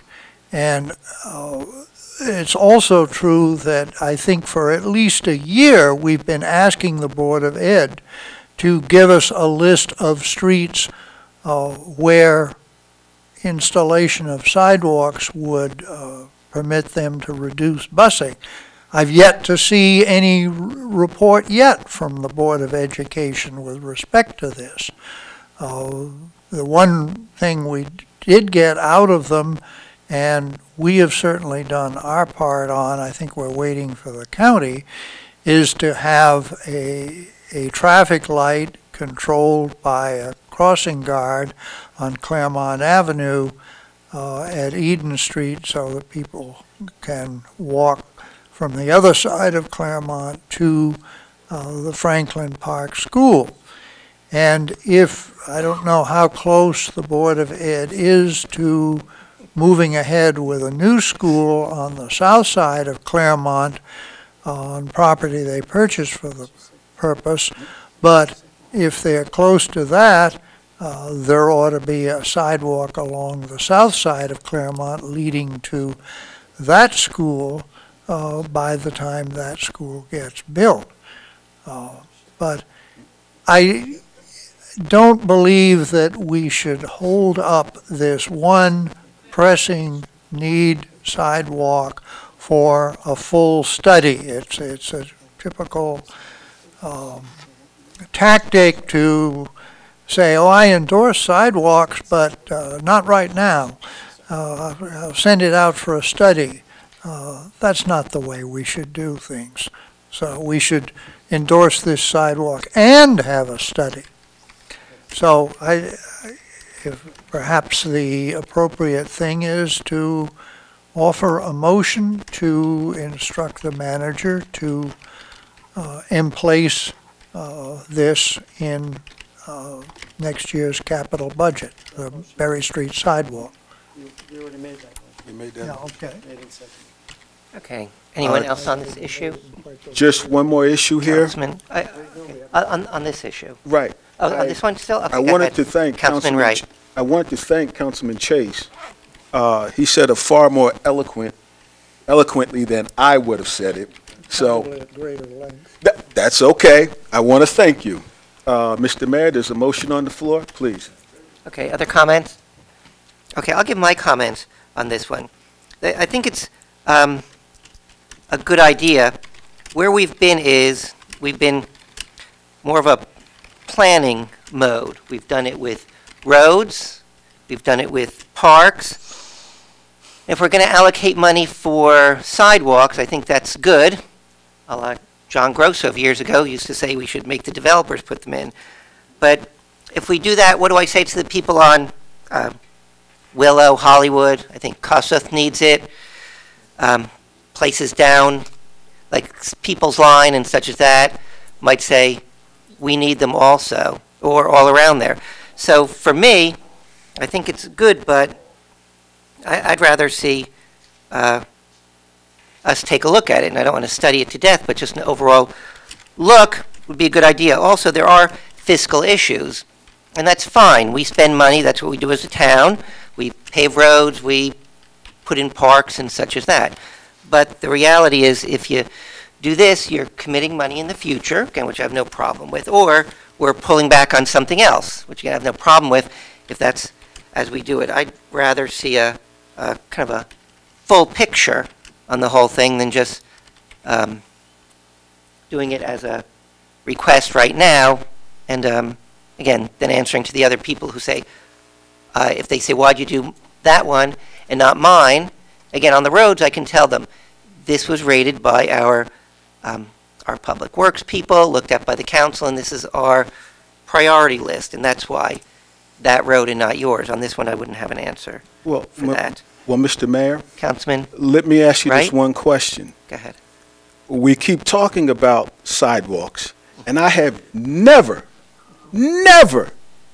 heard you come out and say, we need to do X, Y, and Z. Now, if we're going to play games with this, let's all get it out on the table. When did you bring it up? Jimmy Vasanella so eloquently spouse we should do this and do that. Let me ask you a question. When did you bring it up, and how did you bring it up, and damn it, what did you say about the issue? Now, I don't mind us playing games, but this is a council meeting. We make decisions here. We don't kick the can down the road because you believe we need to do something else. Now, I've been talking about this since God knows when, and we have yet do anything about it, and I'm saying enough is enough. Now, you can put any other street you want on that list, but if I didn't bring it up here tonight, them sidewalks would be so far down the damn road you couldn't even find them. Now, we're going to make a decision tonight, and we're going to do it. No reason for my kids to be walking in the street. We shouldn't do it. And we as a council have a right and a duty to do it. Now, discuss it if you want, but hey, bring it on back home, baby. Bring it on back home. Bring it back home. You know, why don't you calm down and stop making a show? No, I will not calm down. I have the floor now. You don't have the floor. I gave you enough time. You hold on now. You lost your temper. You did that. Oh, Jeez. please. And why didn't I bring it up? Please. You know, there's a lot of issues in town, and I cannot bring up every one of them. And why didn't you bring up a comprehensive issue for it? And don't you raise your voice to me over a policy issue like that. And that's why. And why didn't you bring up having a plan, which is the proper way to do things? And you know what? When the park came out years ago and we wanted to build it hodgepodge, one field there, and a skate park there, that's when I said, let's have a plan, because that was on the table. Mr. Mayor, I have a question. Okay. So, Ms. McCarthy, please poll the council on, Ms. Bruno, you want to encapsulate what we're voting? I think it's a motion to undertake a capital project for sidewalks on Berry Street, to have it inserted in the capital budget for next year, and to instruct the Public Works or appropriate committee to begin the process of developing a comprehensive plan. And, Was that the motion on the floor? What was the motion? I would Yes. just, That was the Was motion. that the motion? that was the motion. What? Yes. for fiscal year 2013. To insert So we're making budget Berry Street into appropriation, the capital budget. 2013 budget 2013. appropriation tonight? Yeah. I think that was the motion. Well, you can't insert it, obviously you can't insert it in the 2013 budget until then, but I think that the motion was to undertake the project, to to place it in the capital budget for next year and to begin the process of undertaking a comprehensive plan. That was the motion that was made. Okay, We okay? okay. Yeah, I think I understand it, Okay. but we just, okay. This project. I don't- Tying I this don't- project to a comprehensive. No, plan. no, no. I think it's to do this project and also to do a comprehensive. So if we say no, we're saying no to a comprehensive plan. Well, you're saying no to this motion, which is the two things. Yes. Well, you could What come if you back. want one and not the other? So Well, you would vote no and then I'd make a make- motion for the one that you want. So I'd like to make a motion, a motion to amend the motion. Do you want to, okay, do you want Is to that permitted, Yeah. Mr. Raynon? split the question, basically? You could split the question if you want. Well, I was going to, let me Okay. say what the motion is. Okay, okay. Okay. So maybe we can get back to some civility here, and for clarity, I'm not suggesting we have to do some long-term monumental township-wide plan like we did with the needs assessment study in order to get a handful of sidewalks. I want clarity here. I am not saying that. Other people may or may not be. I'm not. What I'm saying is, we cannot, and I'll make my motion in one moment, we cannot start this work until the spring. It was on the agenda. I take offense to Councilman Chase. He simply is not aware of the work that's gone on, the amount of sidewalks I've been involved with getting built, and plenty others that are on the waiting list.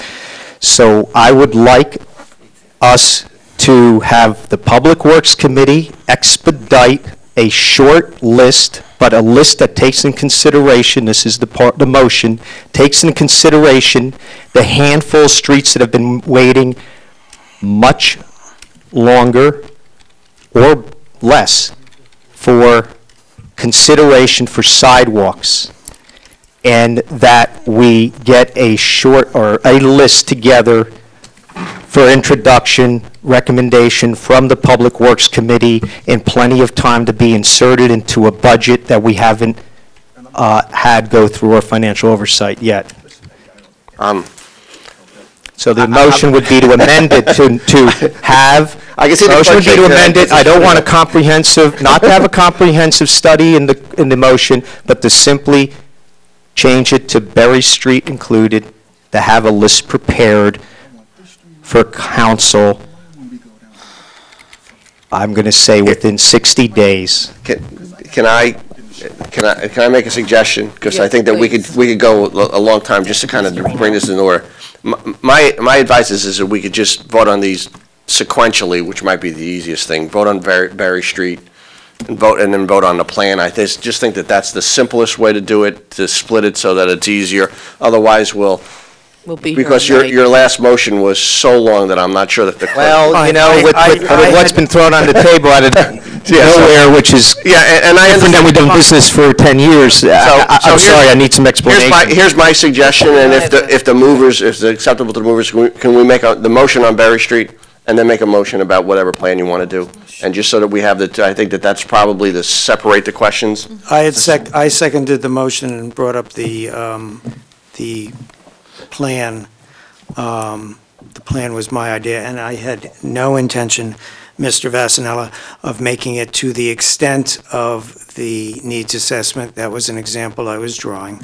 So I'm happy to separate the two, and it looks like Mr. Wright is also happy to So separate. since the mover and the second agreed to that, Mayor, I think that's probably the appropriate thing to do. Vote on one and then vote on the other. So, Mr. Actually, there'd be three, wouldn't there, Mr. Renon? Well, actually, the third one was, Okay, the third one would be a list prepared by our engineering via Public Works Committee to be presented within 60 days for insertion into the 2013 budget. here's my suggestion. Let's vote on Berry Street, then maybe we can just mold the second motion into whatever that is and then vote on that. Make a comprehensive plan and preliminarily. Right, correct. release it. Okay, Okay. so with Mr. Raynon's Solomon-esque splitting of the question, I think that works well. So, if there's no other discussion, we'll go to the vote. Ms. McCarthy, Which one are we The voting? first one is the motion to direct the manager to begin the capital project for the Berry Street sidewalks and to include it in the 2013 capital budget. okay, so Right. And after that, we'll have the vote on a comprehensive plan. Councilman simple. Chase, Yes. Councilwoman Francois, Yes. Deputy Mayor Kramer, Yes. Mayor Levine, It's with affection towards Councilman Wright, and think that should be at the top of the list. It's kind of coming at me quickly, so I'm going to say no. Councilwoman Sherman, No. Councilman Vasanella, No. Councilman Wright. Yes. Okay, motion is carried.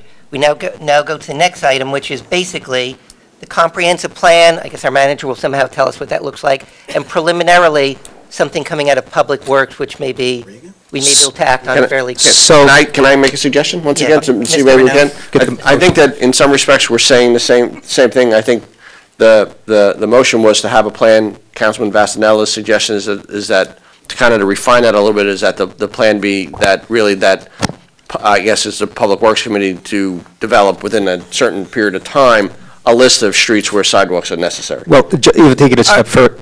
Sorry. Okay, can I just get my motion on the table, please, Councilman Chase? And then Councilman Chase.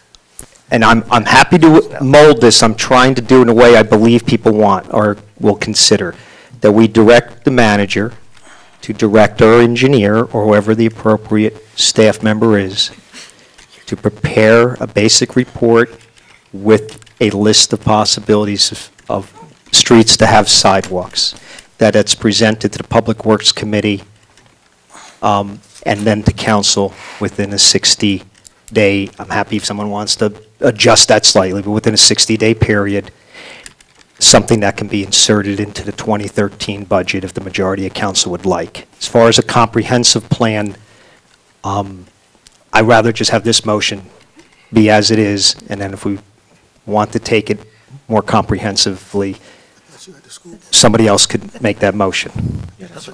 Okay, so Seconded. Okay. Councilman Chase, did you have anything else to say, because you had asked before? I was only going to comment that Public Works comes up with a list of streets to be repaved each year, and therefore I'm sure they can do the same for sidewalks. It's a somewhat broader commission to do, but let's see what they can do. And any input from the Board of Education will be gratefully received. Okay, that's a very good point. Deputy Mayor Kramer? So I would like to amend it to strengthen that last comment of Mr. Chase, to have the engineer confer with the Board of Ed in his initial list before he presents it to Public Works. So having put the motion on the table, I'm okay with that, but if for some reason the BOE doesn't respond quickly the way that I think we all agree the track record shows they haven't, that I don't want that to hold up what I do consider urgent, and put a time frame on it. That's fine. So is that okay, Deputy Mayor? That's fine. So either way, reach out, they respond, they don't, we're still going to have something, can we say by February 1st, for council to consider for insertion. Okay. That's fine. I'm texting Mr. Cito now. Okay. and, Perhaps he's watching, oh no, he doesn't live in Franklin. and, All right, so we're moving forward. Sorry. And- That's the motion, Mayor. I believe if, Okay. I don't know if it needs to be Okay. reseconded with the We're good, right? amendment. We're good. We're good. And- Okay. And just technically, we'll direct the manager to get that information. He can designate whomever he chooses to do that. Sure. Okay. So I guess we basically have it, right? Ms. Yes. McCarthy? Yeah. Could you poll the council on that motion, please? Councilman Chase, Yes. Councilwoman Francois, Yes. Deputy Mayor Kramer, Yes. Mayor Levine, Yes. Councilwoman Sherman, Yes. Councilman Vasanella, Yes. Councilman Wright. Yes. Okay.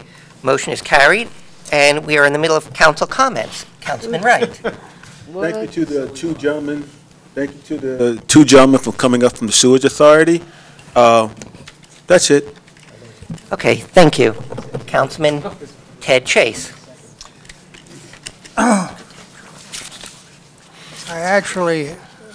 I had some things to report from the Cable TV Committee, which I had expected to report under standing committee reports, but somehow that got suppressed. But at our last meeting, we were given the draft charter, as they called it, from the Cable TV Committee concerning preparing a report to provide the council for the ascertainment period of the renewal of the cable TV franchise. And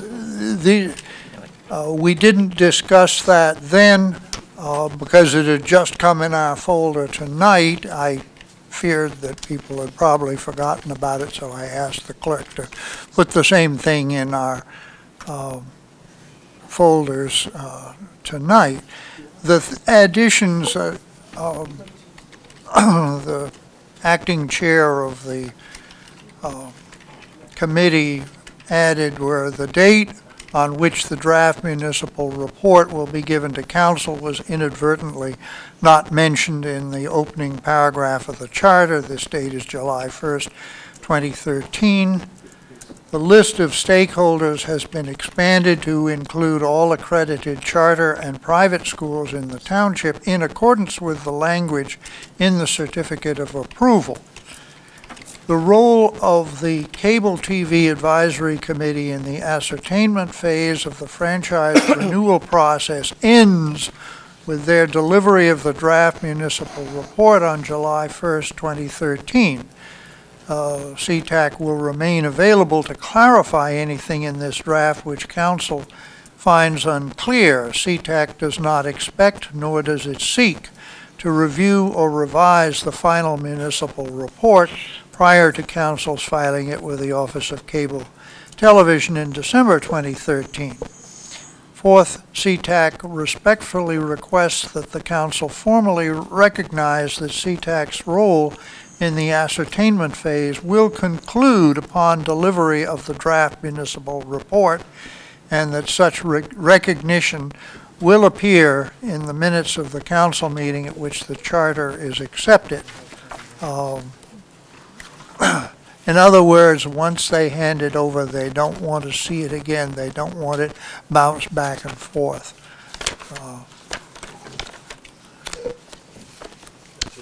And I guess that's it. Okay, thank you. Deputy Mayor Mayor. Bill Kramer. Thank you, Mr. Mayor. The gentleman who asked about the road paving has left, but in response to him, I do think the town has fallen behind in the past years on road repaving, and we have now begun aggressively repaving roads at a faster rate because we are so far behind, because so many roads are crumbling.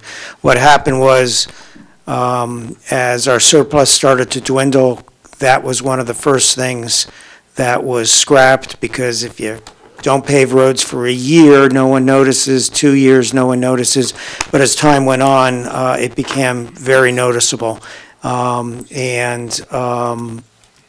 So we are now being much more aggressive about that and are constantly looking at streets.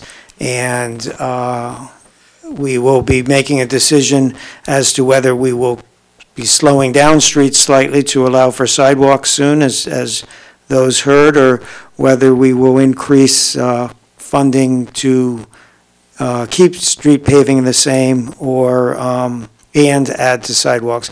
And those are some of the tough choices we make.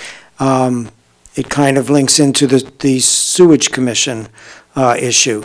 We are in a fiscal situation now where money is tight, but infrastructure is crumbling. So we have to make some choices that ordinarily wouldn't be ones we would consider. But these are different times when we need to consider everything. That doesn't mean we will go ahead with certain things, but I think shame on us if we don't consider things, investigate them, study them, and see what the right thing to do is. Thank you. Okay, thank you. And as far as my council comments, I have nothing further to add. So before we go on, I'll ask our manager, Mr. Vornlocker, have something to add from clarification of what we I have? just have some clarification and some things to Thank add you. regarding several of the council comments this evening. One, there was reference to grants from a member of the public and the need to obtain grants for infrastructure improvements. I'd just like to note that also Mr. Weber referred to the recent paving of DeMott Lane, which was fully funded with a state grant. So that's one grant that was obtained for infrastructure improvement. Number two, Councilwoman Francois mentioned that the convenience center is open for extended hours as we begin to clean up from Hurricane Sandy. In addition to the Monday through Friday hours, I've also instructed Public Works to extend the Saturday hours on Saturday, December 1st, December 8th, and December 15th. So it will be open for the public to bring in their debris from the storm on those 3 Saturdays as well.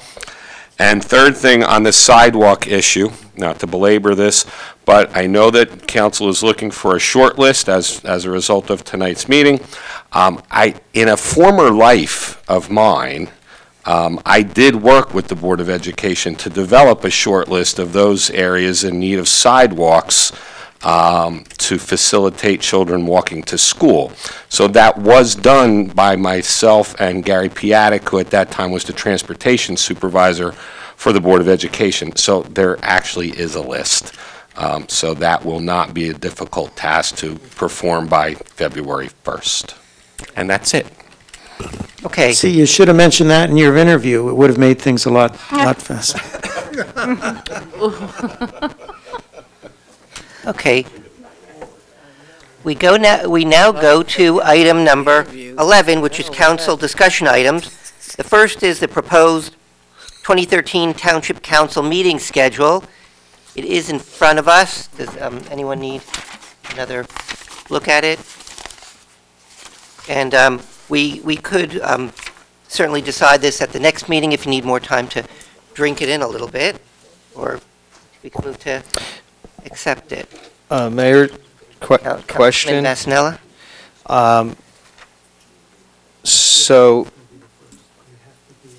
we are required to have that reorganization meeting within the first 7 days of January. Yeah, that's a very good point. And so we can't do the reorganization on when we might normally do a first meeting on the 8th. Good point. Right, but I'm sorry, Mr. Justice. One moment, Deputy Mayor, and I'd like to hear your idea. I'm good whatever the majority council wants to do. I know in off-election years, meaning when there wasn't municipal elections, we have recently not had the reorganization on New Year's. I'm wondering if we want to consider that again this year. The second Tuesday is the 8th. We miss it by 1 day, but we obviously can pick the Thursday to 4th or 3rd or whatever it is. So that was the one question. And I see the retreat is down for January 20th or Sunday 27th. You can do it on. Either date sounds fine, but we seem to always be changing that a half a dozen times. If we can really get a consensus on that too, Mayor, I'd appreciate. And those are my only 2 comments about the proposed schedule. Okay. So, all right.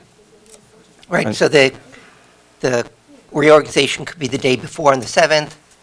Or you could just do you could just move the meeting of the 8th to the 7th. That was do the Monday, yeah. And do the and just do it on Monday and just do the reorganization first and then just go right into your regular meeting if you wanted to. I think that's a great idea. Thursday or Monday, okay. That's a So then there's possibility. no reception. People would prefer We could Monday, have that's one great meeting, too. which would have the reorg and the council meeting on January That 7th. Monday night instead. Which Yes. would bind us legally for that requirement to Yep. have it within the first 7 Yeah, days. exactly. As opposed to having it on January 1st. Correct. As opposed to having it on Separate January 1st and January And 8th. January, Or something else in January 8th. yeah, right. Okay. Councilman Chase? Well, first of all, having it on Monday, the 7th, would displace the Environmental Commission, which normally meets in here on the first and third Monday nights, Oh, and it would deprive them of my liaison and, in fact, services as secretary to the commission. But that's, I wanted to ask some questions about the the regular meeting dates as we were given, it's listed with the same dates in October as in September. I would Yeah. think that they would be the 8th and 22nd rather than the 10th and 24th. 30 days in September. Which month? September and October, Councilman Chase is asking about. Either that or 8 maybe and the 22nd. September one. Yeah, October should be 8 and 22nd. Okay. 8 and 22nd. For November, do we know when the League of Municipalities meeting is? Because often we move up the first meeting in November in order not to conflict with the League meeting. It's usually the week before Thanksgiving, so it's actually late. Let's see, hold on, I'm looking at the wrong calendar. Okay. Yeah, Thanksgiving is the was very early. 28th, so the league will be the 19th through the 21st. Okay. And then I wondered why March 28th, the Thursday? Passover is the Tuesday that week. There you go.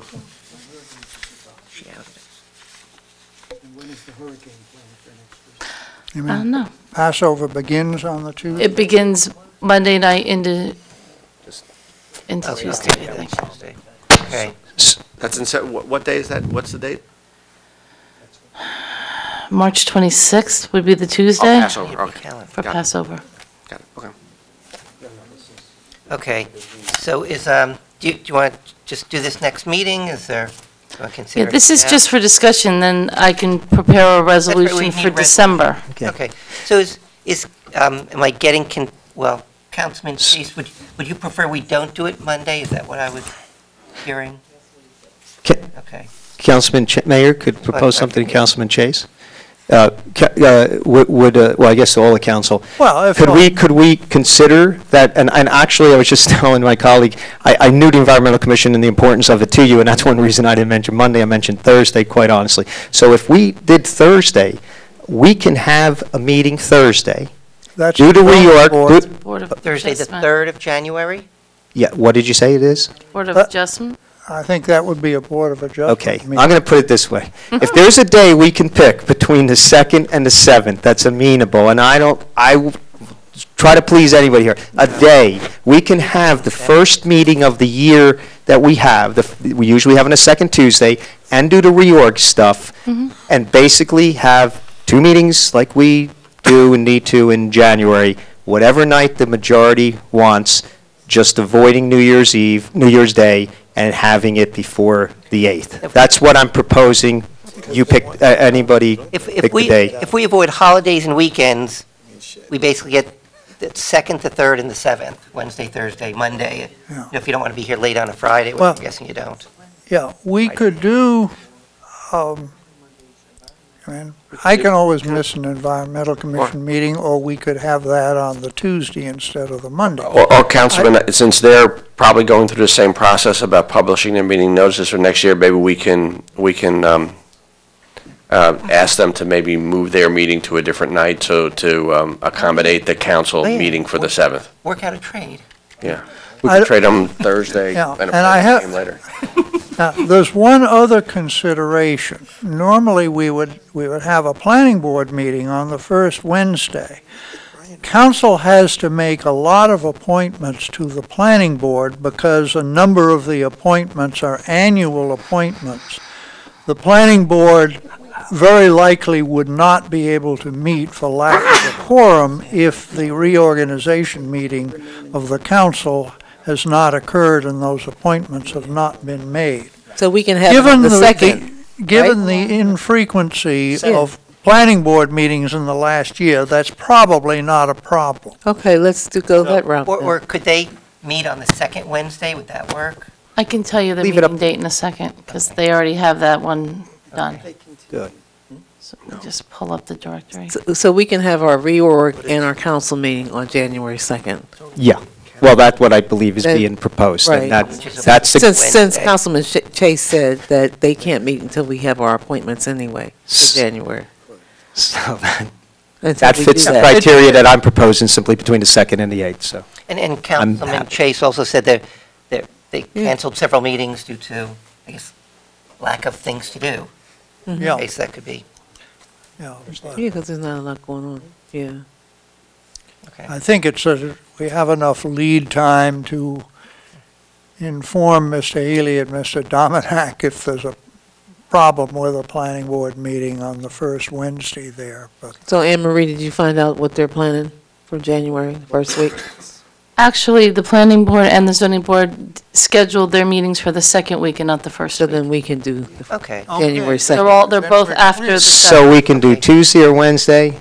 Okay, now, Tuesday is the first. Okay, Wednesday or right. I'm sorry, Wednesday is the second. I meant Wednesday or Thursday. The resolution will come to us as January 2nd, Wednesday, all the other items. And then just one thing to note, in July, it's the third Tuesday instead of the second, suggested, and whatever Yeah, I anyone just, wants on that. I'm curious about.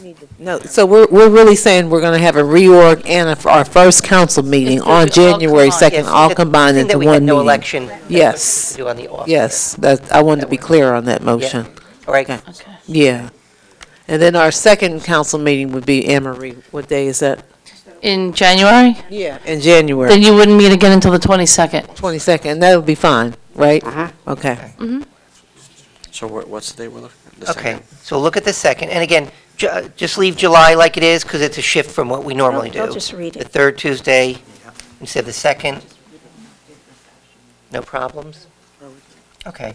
So I guess the resolution is, as we said, tentatively, the retreat could be as you list it. We could always move that, of course, if anything went with it. So do we need to vote on that to move forward, or what do No, I we think need? No, I'm going to do a resolution and you'll adopt it at the next meeting. Okay.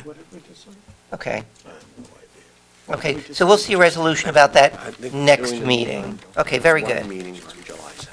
Okay, so next we come, as that goes also, related to that, I guess Ms. McCarthy usually give us a list of our, Yeah, you'll be getting the appointment lists on Friday. okay, and we have before us a professional list here. Nobody else has that. We talked about that in a financial oversight last night. Everybody's getting everything, the final stuff on Friday. Okay, all right. And as far as this goes, and I think what happened with the judge, and this is related to appointments and reorganization, was actually a good concept. The judges were interviewed, they were picked, and a prudent decision was made, even though I think they were all good candidates anyway, but that was the recommendation. I think that might be a good concept for many of these, maybe everyone above a certain threshold of money, because, we don't have to do all of them or not so much. So, I didn't come with anything solid this time, but maybe I'll send, notes or bring that up next time to give you all advance, thought. I'm having that might be a good idea to interview, some of these people above certain thresholds of money, just to, again, follow that pattern, which I thought was a good one. And whether it's the council or a committee, that might be a good concept. That's just a foreshadow Well- relating to this. Mr. Mayor? Deputy Mayor Kramer? I mean, what kind of threshold? If the threshold is $200,000, then that's just a couple of people, or maybe one person who happens to be sitting to my right. Maybe not even me. By the way. If it's, 70,000, then it starts to take in more, and there's a limit to how many people we can interview, just by time. So what kinds of thing are you thinking No, of? I was, and I haven't molded it totally. I was thinking in the 50 to 70, 75 range, but I'm certainly open to any suggestions of anybody. Well, the problem with that's, I'm just looking very briefly, that's 5 or 6. I don't see us being able to do, just practically, getting people at that time of the year to meet, get a committee together, get the candidates together. You're talking about bringing it up on December 13th, or 11th, sorry. So inviting them all, I don't see us being able to do more than perhaps 2. Okay. We could, would it be better if I just made the suggestion now? Well, That- and then my question would be, what two are you not happy with? Oh, I didn't say I'm not, you mean as far as positions go? Mhm. Oh, I'm not saying I'm not happy with anyone, I just think it's good policy, that's all. Well, there's a practicality, I mean, there's a lot of good policies out there, but there's a practicality to a policy. So I would, I mean, if someone is, we just heard Mr. Weber say, if it's not broke, don't fix it. So, for instance, maybe I'm tipping my hand here, I'm pretty happy with our township attorney, and Me too.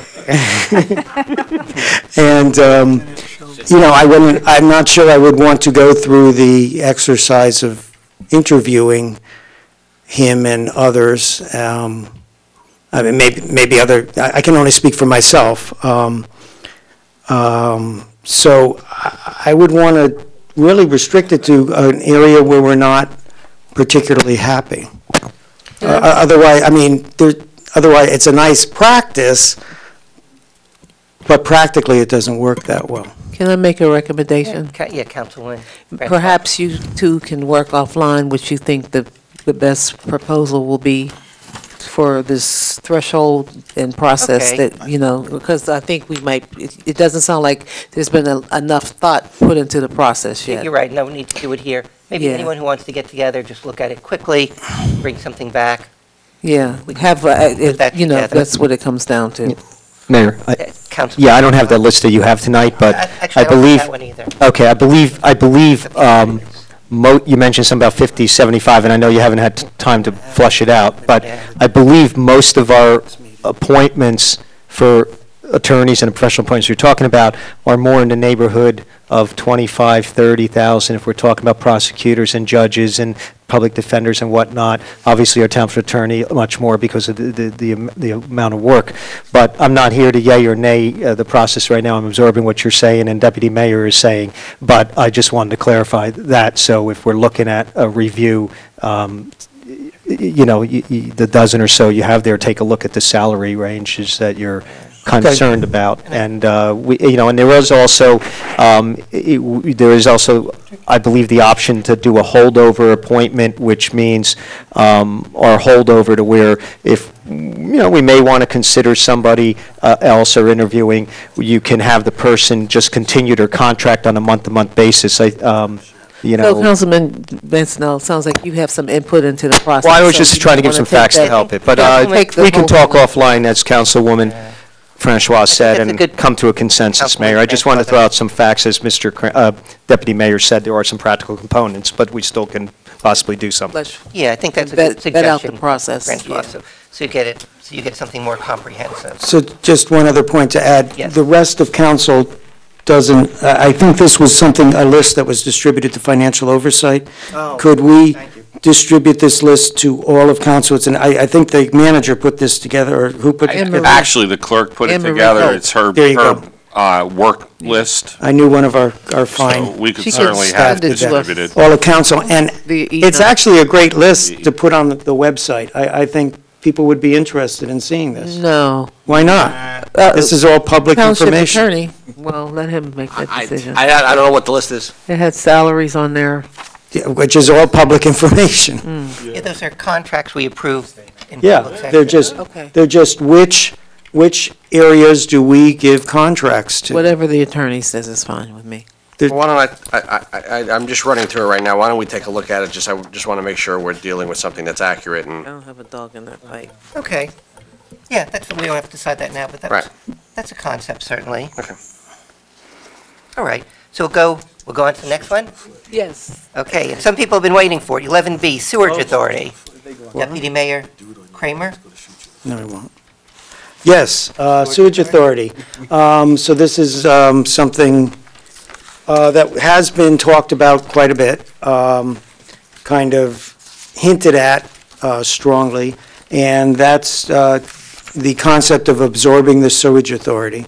And initially, what was planned was a vote tonight as to whether we wanted to do a study, have a study done by an accountant and perhaps an engineer to look at the system and to look at the finances of the sewage authority so that council could review that and see what types of advantages and disadvantages would come from absorbing the sewage authority, and then could decide whether to go forward or not.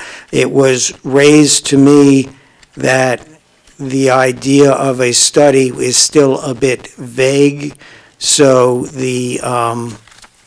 it was requested of me that we ask the manager to figure out exactly what the study would be and to come up with, as best he could, a cost for such a study. And that seemed like a reasonable thing rather than we just kind of vote on, do a study. So, especially when we're going to be hiring contractors. So I think that's a good idea to do that.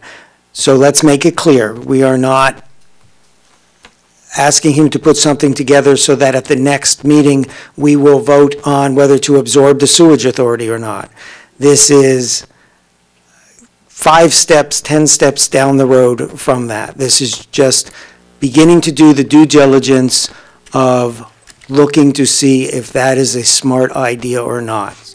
So this is almost like looking to see if we want to look to see if we want to do that. So we are doing it very carefully, and I guess the idea is to direct the manager to do what I had just suggested, to figure out exactly what that study would be and as best he could what it would cost.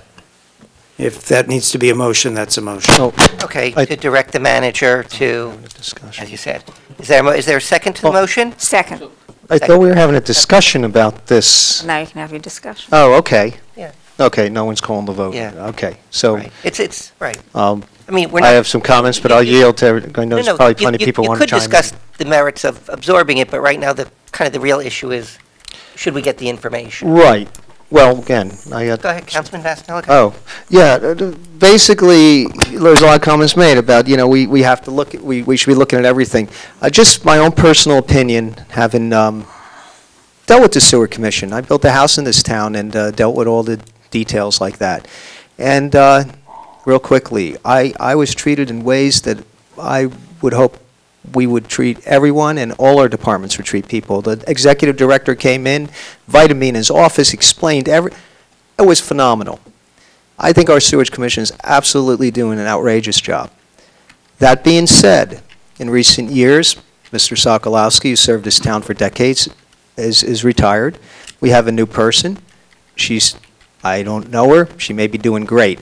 I have some concerns over communication, where there has, without going into details or examples, I think that there needs to be much better communication between the sewage authority, council, and particular departments in town, because a lot of what we do, i.e. road paving, and other infrastructure, is connected to their work. We've had projects delayed years, and I won't go into details because there was confusion as to when the sewer commission was doing something or not doing something. Mr. Kuzma, the audience here can verify that. That being said, if it's communication that needs refining, and I'm also concerned about cost cutting.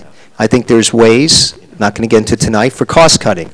But my concern would be to look at what the particular council people would want to benefit by it. I'm looking at communication and cost cutting. Other people may say, no, I just want to see if it's feasible to get $5 million surplus to put into our surplus. They're all valid points or considerations, but before I would want to sanction a study, I'd want to have better understanding of what council is trying to achieve and have a majority of council not vote on whether to do it, but get on the same page. Because if we do a study without understanding where we're tending to go, or what we're trying to accomplish, it will be a wasted study, well-intended but wasted. So I would like to have more understanding before we take this vote. It's a vote that needs to be taken, Deputy Mayor, I agree, but I don't know if we're there yet, right now. Mr. Mayor? I was going to, Mr. Reno, and then to Councilman Regan. Well, Give us perspective. Okay. Okay, just legal. Just- then- And just maybe kind of in an effort to give council some insight, having gone through this process on 3 occasions now, and been involved in it from this part of it right through to the actual transition between the municipality and a dissolved authority. I think the question is this. This is not I don't think that what you need is a study, kind of a management study of the sewage authority. I think that the premise of the study is, what would be the benefits to the public if it was dissolved? And that's not presupposing it should be dissolved. But I don't think it's an issue of going in and saying, is the sewage authority, how well do they do as a sewage authority? Because while that might be interesting, and it might, for instance, if it showed that they did a terrible job, it might lead you to take steps. I think that really what you need, if the manager was to ask me what is it that he should be looking for, is for somebody to look at, it's kind of like, it's like shared services, but it really is consolidation of government. If we were to consolidate these 2 governmental entities, what would the benefits be, and to the taxpayers? I really think that that's the charge. So by doing that, and then Councilman Vasanella said, well, we should decide whether it is that we're trying to save money on an operation side, or we're trying to get the benefit of surpluses that they have. Well, the answer is that you probably should get a study to let you know what all the benefits are and what all the detriments are. Because you need to know that, because the answer is you might go into this not really knowing what the benefits might be. It might just be, boy, we should look at consolidating governmental units wherever we can. Does this work or does it not work? And I don't think that it's as complicated a process as you might think it is to do that analysis. But I think that's what I don't know how you can make a decision unless you know what that is. You might not even know what the reasons are why it's a good idea to do this. Right? You might find out that, by the way, you could process permits in 10 days instead of 30 days. That might be a reason to do it. But you don't know that, because so there might be all kind of ancillary benefits or detriments to the town. But I think that that's really probably, as I said, having gone through the process, I think that having that in front of you is probably the document that you need before you can decide whether you want to even go to step 2. That's just my suggestion. Mr. Mayor? Yes, Councilman Regan. Okay. So just kind of for clarification, right? The Financial Oversight Committee has asked at the last financial oversight meeting, I'm sorry, not the last one, which was last night, the one prior to that, had asked for this information to what would be the parameters around a study and how much effort would it take. Would it take 40 staff hours? Would it take 100 staff hours? All right? So tonight, there is no need in my mind for a motion from all of council, because the financial oversight is within its prerogative to ask for information, and that's all we've done. We've taken no other step, and thereby, just like other subcommittees, they're allowed to ask for information from the township manager. So I do not think any motion from a full council is needed for anything. Now, as far as this, my own personal opinion and view is that I will not entertain looking at taking it over or absorbing the sewage authority as a piecemeal approach. I think the direction, and I've said this before, and I've gone on record, and I have not had the support of the majority of my peers, is that I think if we're going to look at absorbing, we have to look at all the agencies or authorities outside our realm, which includes the Housing Authority and the Redevelopment Agency. We should look at all of them to see if the model is an appropriate model for today. And once we look at it at the higher level and determine that it is or it isn't, and I have an opinion, but it's really not important right now, then we can start to move down to say, it makes sense to do this, and now look at how to do it, in what order. Do you tackle the most difficult and complex one first, or do you prove a model in if you want to change it with a simpler one? So, I've already, as the liaison to the sewage authority, I've already gotten multiple phone calls on this because there is miscommunication about what this item was for tonight. All this item for tonight was to give an update to council, to let them know that the financial oversight has discussed this, was split among its members, and the step that we asked for was just to get information. Thank you. Okay, thank you. Councilman Chase? Talk for on it. You wanted to talk. I'll just mention that I'll get you. the Public Works Committee also discussed this. Basically, we had comments from the township engineer, who was particularly concerned with essentially incorporating the sewage authority employees into Public Works and then cross-training so that all of these workers could do work on, say, both water lines and sewer lines, which obviously have a good deal of similarity. And he also commented that the equipment of the sewage authority is typically newer than the equipment of Public Works. Now, that's just his opinions, but it's an example of the sort of considerations that should be taken into account in a study beyond the purely fiscal considerations. So I do think we should have a study, and it should study all aspects of what might be the benefits of folding the sewage authority into township government. Okay, and I'm on the Finance Committee too, and Councilman Regan is right, there was a split vote. And I think what we were looking at for now is, if we were to consider it, what would it entail? It's basically where we're at. So then if we said yes, then Mr. Vornlocker would say, okay, you have to do a study, you have to do a financial plan, you have to look at engineer, And then if he comes back and we say, this is way too much, we're going to stop right here, then that stops it there. Just, to me, I'm okay. It gives us the knowledge of what are our steps. Mr. Mayor, I actually did that already. You know? Okay. That document exists. It was actually done at it must be somewhere in your committee process, asked for that. So I can distribute that again to everybody. It is a kind of a summary of what the law is, and then it is a step-by-step what would need to be done if you were going to dissolve an authority. So I think that part of it's already been done. And I think most of council has probably seen that. So, Mr. Mayor, if indeed that we're going to get that document and we're going to each have an opportunity to review it, and then it comes back to financial oversight, or it comes back to the council? Where does it go from there? In my opinion, we have a split decision in financial oversight.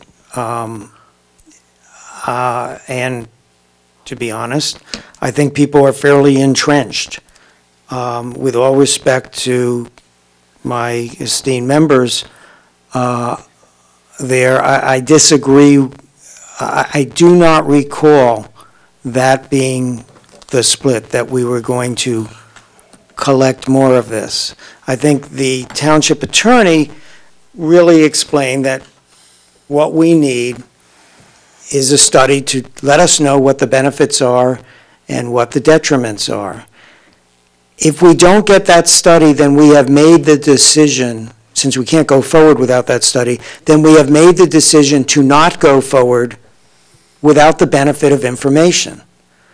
I think we need this study so that we have that information to decide whether to go forward or not, whether it's a good idea, whether Mr. Kuzma's points are the things we need to consider, or whether the fiscal cliff that the town is facing in 5 years is the thing to decide. But it sounds like we're looking for a study to do it, as to whether we're to do this study or not. Earlier tonight, Mr. Councilman Wright quite adamantly talked about, it's time to act. I'm not saying it's time to decide on the sewage authority, but I think it is incumbent on us to look at these things and to have the information before us to decide whether it's a good idea to go forward or not. And my guess is, if it goes back to financial oversight, it's going to come back as a split vote again. I may be wrong. Mr. Mayor. Okay, Councilman Regan, and then Councilwoman Francois. So I think it's true that if we're going to do this, we will need a study. I do not argue that point. However, I think it is fair, and I think it's responsible to ask, what will the cost of a study be, and what will it be involved? And that's all. And that's what I asked for. That's right. My initial.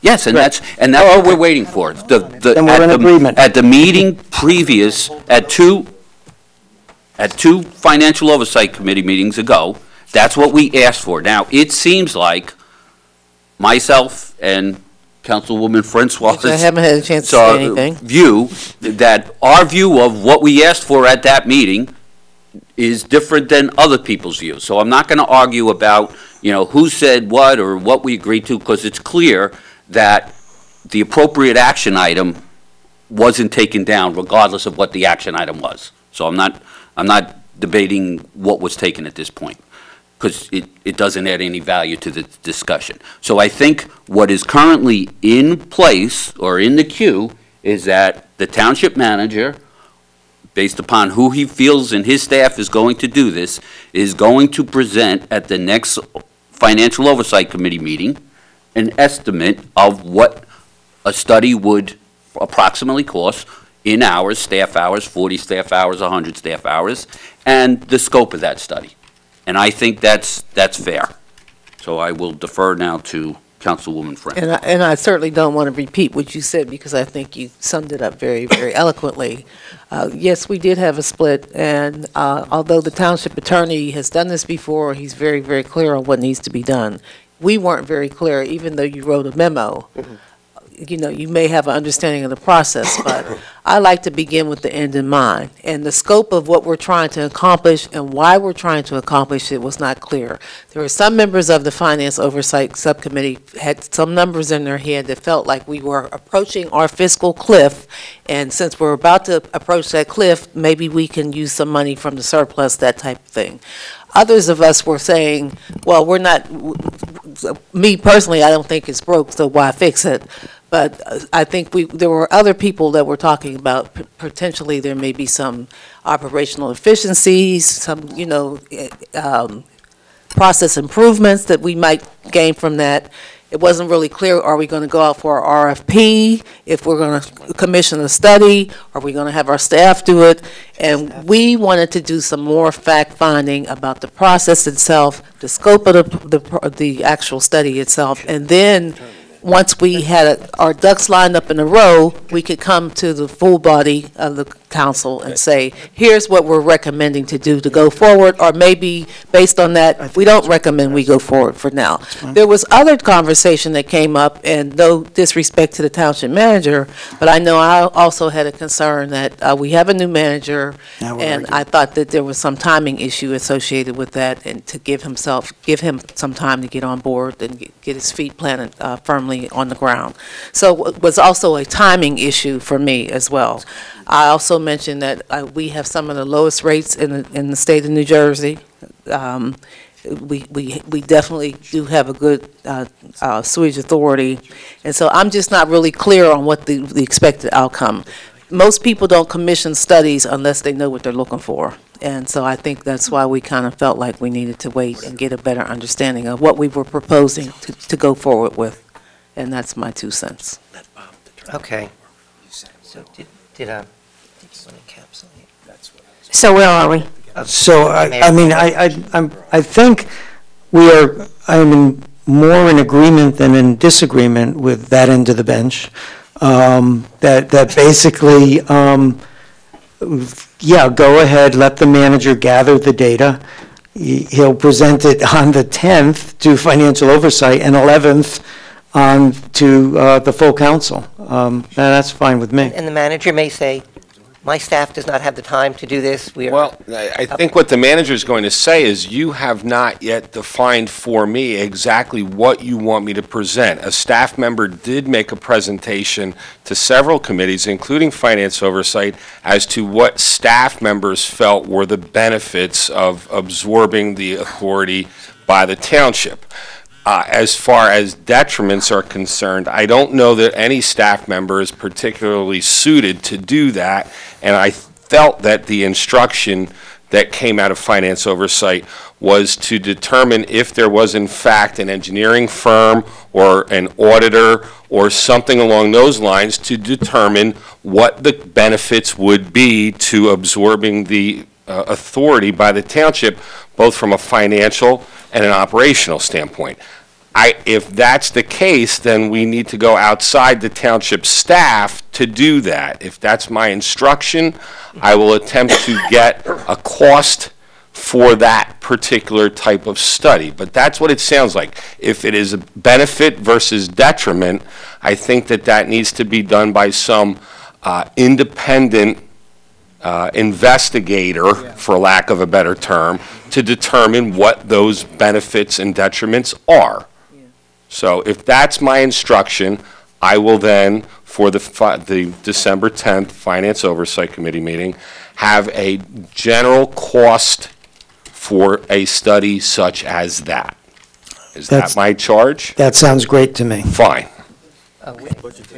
So You also have to look into the RFP process, or you? That's all. Well, I think what we're looking for is, before we do an RFP, if we're looking for the estimate, a cost estimate to perform such a study, I think that I have the ability to get that from several different sources so that I can report back to Finance Oversight on the 10th and Council on the 11th. If that cost is agreeable to both Finance Oversight and then the full council, then we'll put an RFP out to actually have that work done based on what the cost might be. If it's less than $8,500, then we might just go ahead and do it, if council so directs me to do that. Okay, so the charge is, for Mr. Manager, Yes. I'm putting it where, I guess this is a charge if we say, go ahead, come to Financial Oversight and the whole council to say, if you want a cost-benefit analysis of doing or not doing this, it will cost you X dollars. And then the council says, go or don't go on the study. Okay, so this, I guess if we direct the manager, there's no money changing hands. It's just, if we want the information, what will it cost to get that information? Right. And yeah, as we said, we're kind of a few steps removed from actually doing anything. Right. Okay, so if there's no objection to getting that info, we can just tell the manager to do that? Okay, Mr. Vornlacher. I think you just did. Okay, and just as to put out there, myself and some others of us, when we looked at the water department outsourcing, when we started it, my thought in the beginning was that would be a good concept, but then as the study and we discussed things, I changed my mind. So many of us can think things, hear what happens, and switch our minds too. Just because we get the information doesn't mean we're committed to going along. It's Well said. I think Absolutely. the mayor was in my boat there too. Yeah, absolutely. At the beginning of the water discussion, I thought I was going to be voting for it, and by the end, I was voting against it. So, Okay, good. So thank you. So now we come to item 11C, executive session. I put this on the agenda. There are many executive sessions in town. There's the council, planning, zoning, historical, open space. There's a lot of them. And I've been concerned that sometimes people don't always stick to all the premises of executive session. So I wanted if our attorney, Mr. Ainone, could tell us what those parameters are. Well, Please. yeah, you and I had this discussion, Mayor, and I think maybe the important thing, and this is not something that it perhaps is something that we should revisit on a regular basis, because it's always good to be reminded that the purpose to go into executive session isn't, the legislature didn't determine that, there were just some things that it's better that the public not know. I mean, that's not the reason why they allowed executive sessions. The purpose of executive sessions is because the legislature believed that there were certain things that a governing body should be able to do in closed session, because for that information to be public would affect the ability of the public entity to protect the public's interests. And by that I mean your ability to go in and, for instance, get legal advice so that you knew how to act and go forward and to ask questions of your attorney. There's the concept that sometimes that's advice that you need to get, and it's confidential, and it guides your conduct. Likewise, if you're going to close session for contract negotiations, obviously telling people about what your contract strategy is would affect your ability to protect the public's interests. So if the point of it all is, Mayor, what's the purpose of closed session, and how should what happens in there be treated? I think that the message always would be that information is confidential, that it should it's done in closed session for a purpose, because its purpose is to be confidential and to protect the public's interest, and of course there's also those other confidentiality provisions, because sometimes when you're talking about personnel, you have affect the rights of other people. So the only thing that I would say, and I think this council is very good at it, that it is, it's important when information is imparted to council in closed session that remain within the confines of the closed session. That if any council person thinks that some of that should be made public, it's an item that can be discussed, and then council can decide as a group. But I think that's, in your discussion, our discussion, Mayor, yesterday, I think that was the important message that I think should be imparted to everyone. Okay. And as a member of someone who's in executive session, I shouldn't take it upon myself, I'm guessing, to think that it's okay to tell, like, the engineer, the planner, the finance, whomever it is, of what happened without knowing explicitly that that's okay to disseminate that information, because some people may be privy and some people may not to certain things. Well, certainly, of course, Mayor, sometimes in closed sessions, we discuss things that then require action to be taken by some township staff, but barring those circumstances, I agree with you that council, there's a small circle of people who are in closed session. It's the attorney, it's the clerk who statutorily has to be there, and your township manager, who's your chief executive officer. And, you then trust us to go out and do whatever it is you've instructed us to do, to impart information to staff to the extent that we need to do it to get the job done, but certainly to the extent that items need to be kept confidential to protect the township's interests, we're always cognizant of that. Okay. Thank you. Now you've explained Faulkner Act, and I've been actually concerned about this. I appreciate you coming, giving us that. Okay, if nothing else on that, we'll go to item number 12, which is approval of minutes. And we've got the work session regular meeting of October 23rd, 2012, and the work session regular meeting of November 8th, 2012. Mm-hmm. Is there a motion to approve the aforementioned minutes? Seconded. Oh. Make a motion. Okay. Second. Moved and seconded. Madam Clerk, please poll the council on approval of the minutes. Councilman Chase? Yes. Councilwoman Francois? Yes. Deputy Mayor Kramer? Yes. Mayor Levine? Yes. Councilman Regan? Yes. Councilwoman Sherman? Yes. Councilman Vasanella? Yes. Councilman Wright? Okay. Motion is carried. We next come to item number 13, warrants. Warrants are the bills that we pay. Warrants in the amount of $4,707,881.16. on November 27, 2012 are presented to the Township Council for payment. Is there a motion for the warrants to be paid as read? Motion to approve the warrants as Second. read. Moved and seconded.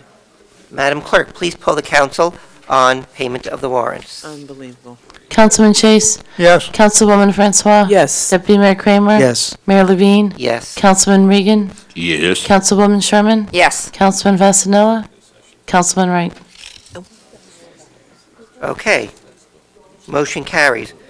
We next have item number 14, public hearing and adoption of ordinances on second reading. Usually, before an ordinance goes into law, it's voted on, then usually within a month, usually the next meeting, it's voted on a second time.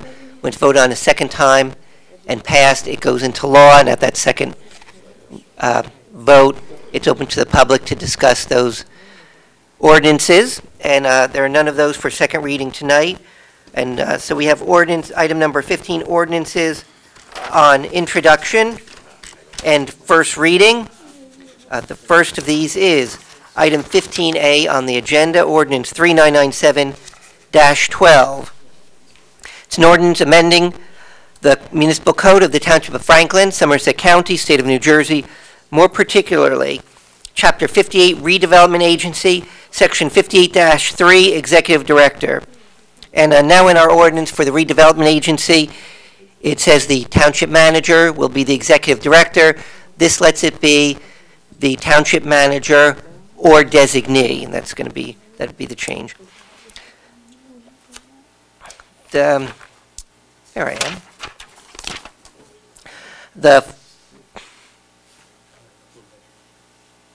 The foregoing ordinance is presented to the Township Council for adoption on first reading, posting, publication in accordance with law, and public hearing, and final adoption on Tuesday, December 11th, 2012, at 7 o'clock p.m. here at the Municipal Complex.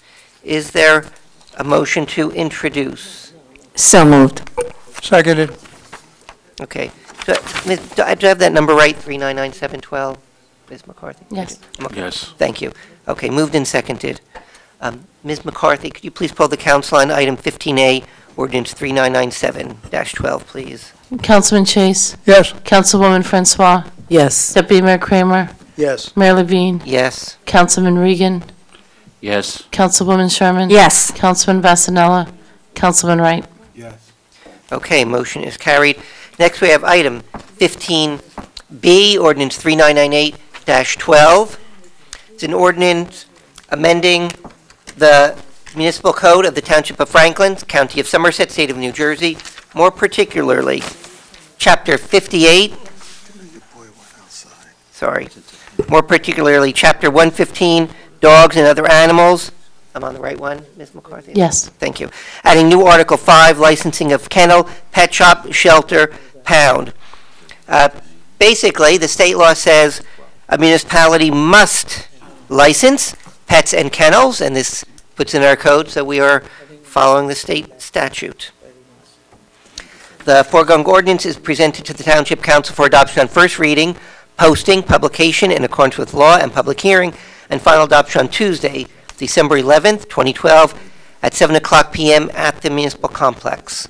Madam Clerk, please poll the council on item 15B, ordinance 3998-12, please. You need a motion? I'm sorry. That's okay. Thank you. Is there a motion So for moved. this? Second. All right. Okay, take two, thanks. You're welcome. Madam Clerk, please poll the council on 15B, ordinance 3998-12, please. Councilman Chase? Yes. Councilwoman Francois? Yes. Deputy Mayor Kramer? Yes. Mayor Levine? Yes. Councilman Regan? Yes. Councilwoman Sherman? Yes. Councilman Vasanella? Councilman Wright? Yes. Okay, motion is carried.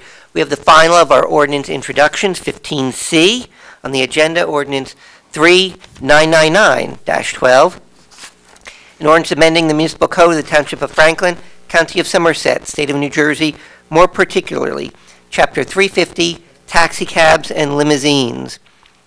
Again, according to state law, we need a maximum number of licenses that we can issue. I believe there's 3 in town right now. 2. There's 2, so we're setting that at 5, so everyone's fine. Also, we need to license limousine service, apparently. Oh, it's a good idea to license limos. Okay, it's a good idea, not required. Sure. And those would be, Mr. Inone? Actually, Mayor, limousines are required by law to file certain documents with the Correct. municipal clerk.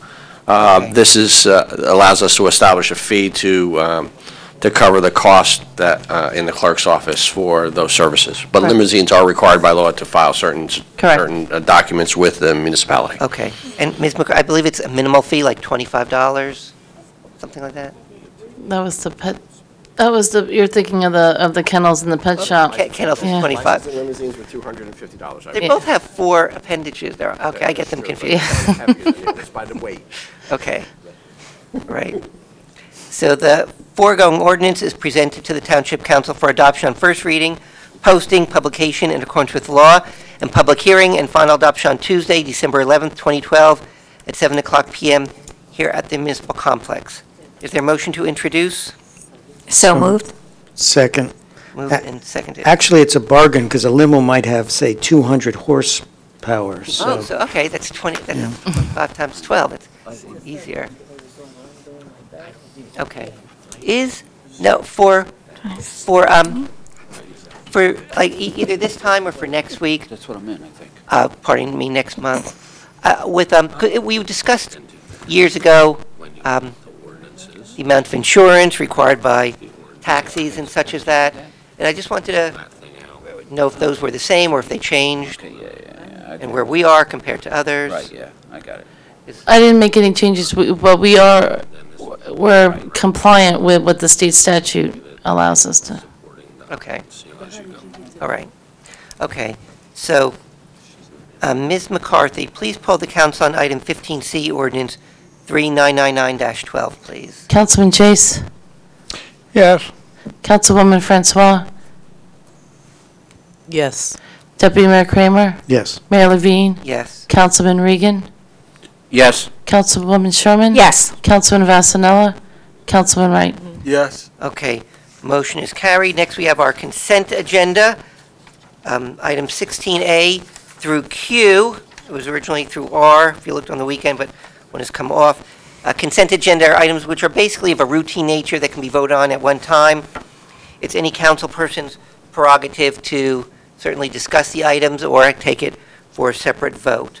So the items 16A through 16Q, as listed on the consent agenda portion of this meeting, are presented to the Township Council for adoption. Is there a motion for consent agenda or questions?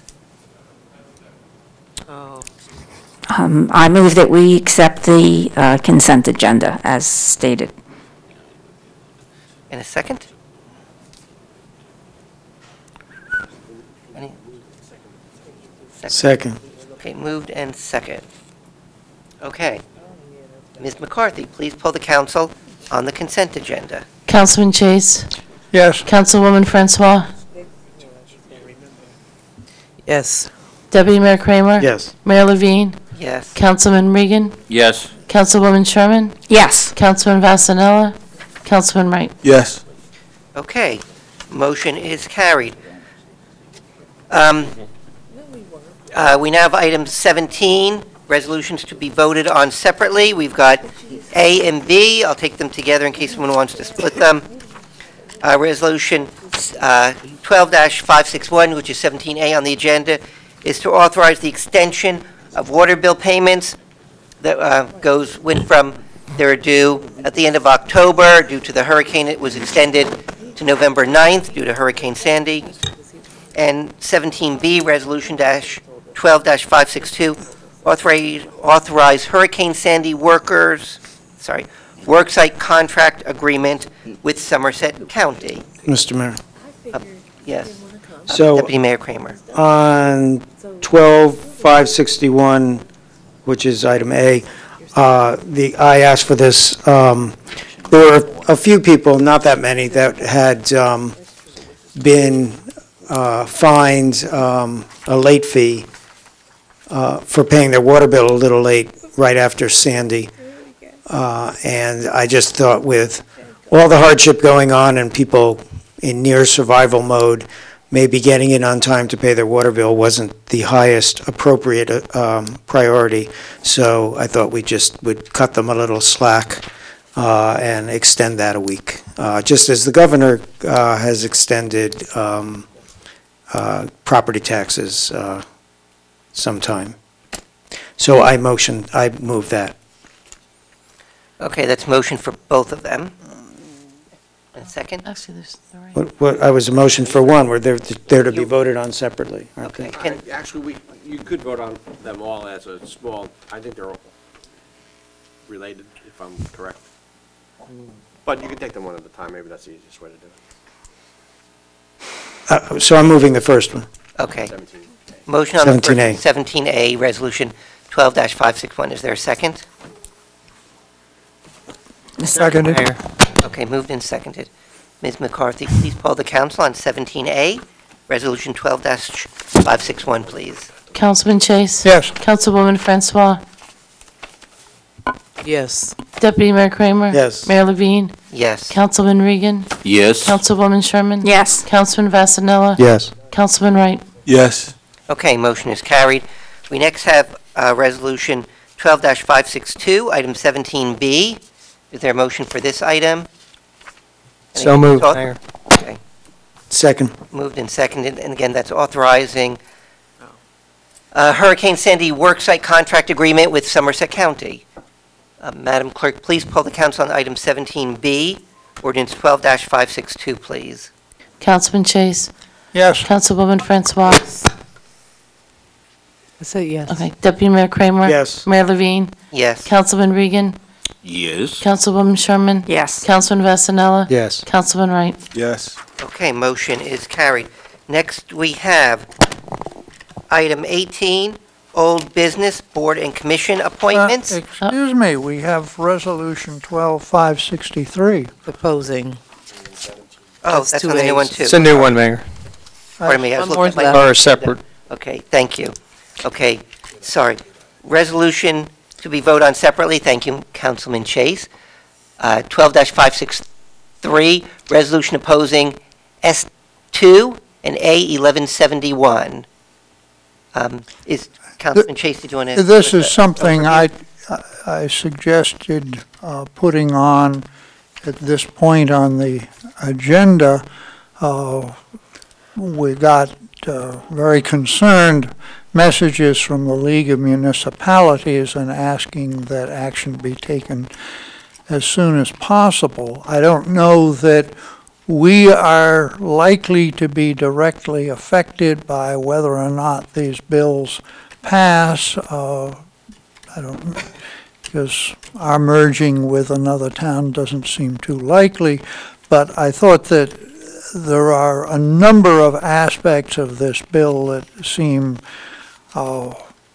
to reduce the flexibility of municipalities in merging to a very great degree, as well as the whole issue of, yes, you can vote down a merger, but then we'll take your state aid away.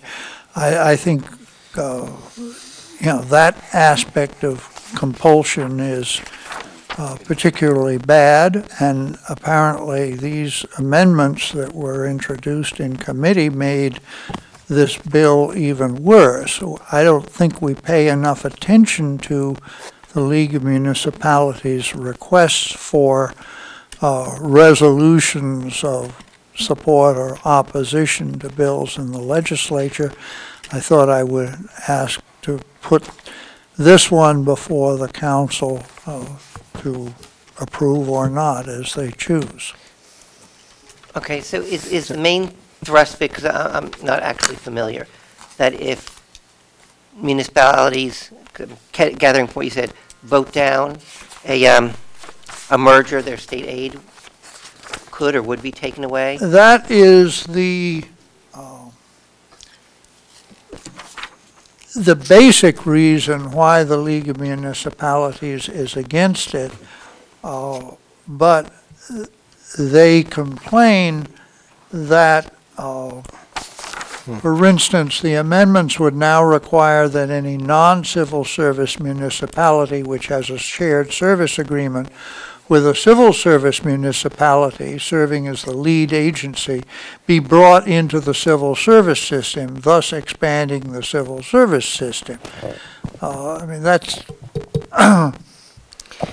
and on about civil service rules. And then this point, as I said, whereas S2 would on the one hand allow the voters to express their will, but on the other hand inform those voters that they will lose their state aid if their will does not comport with that of a majority of the appointed members of the local unit realignment and consolidation commissioner. And then I noticed that one of the final suggestions of the resolution, if I can find it here, was that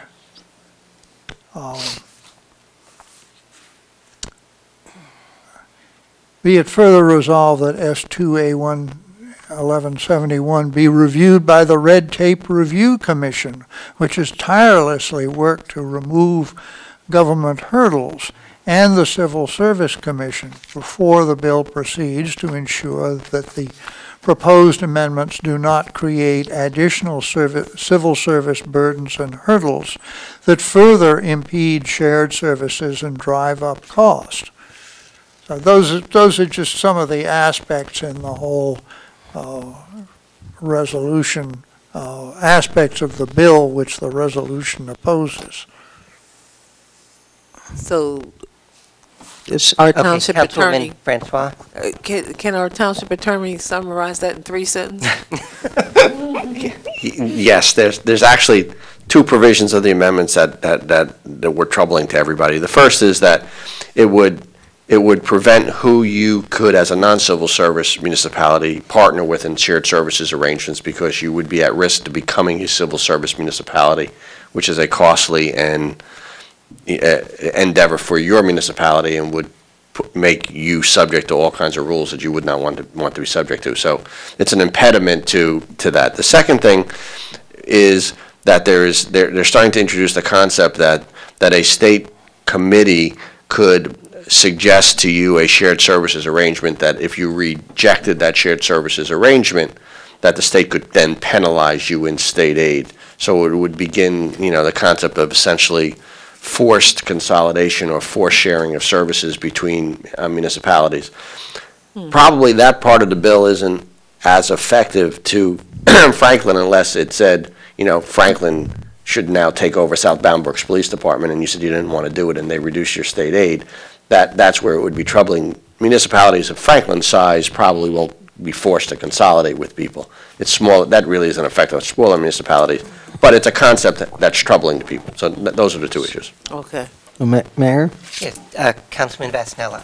Yeah, I tend to agree with some of the same concerns Councilman Chase presented, but what maybe we can do in the future, this isn't directed towards Councilman Chase, could we get a copy of the bill that we're being asked to support? And if it was here, I apologize, I didn't see it, but if from going forward, if we can get a copy, make sure, like I said, if it's here and I didn't see it, I apologize, but get one so we know what it is, because I can appreciate our attorney's capability of summarizing, but I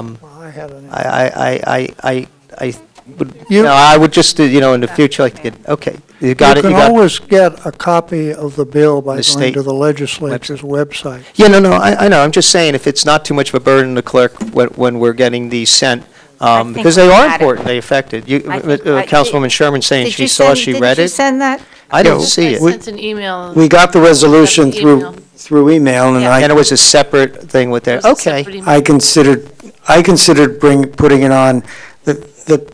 One of the problems, I join Councilman Chase, I'm against S2, but one of the problems is this is a multifactorial statement that a lawyer would object to a question that had this many whereas and whereases too, and I agree to some, I don't agree to others. The curious thing about the Red Tape Commission is they wanted the Red Tape Commission to have to review such things, thus adding more red tape.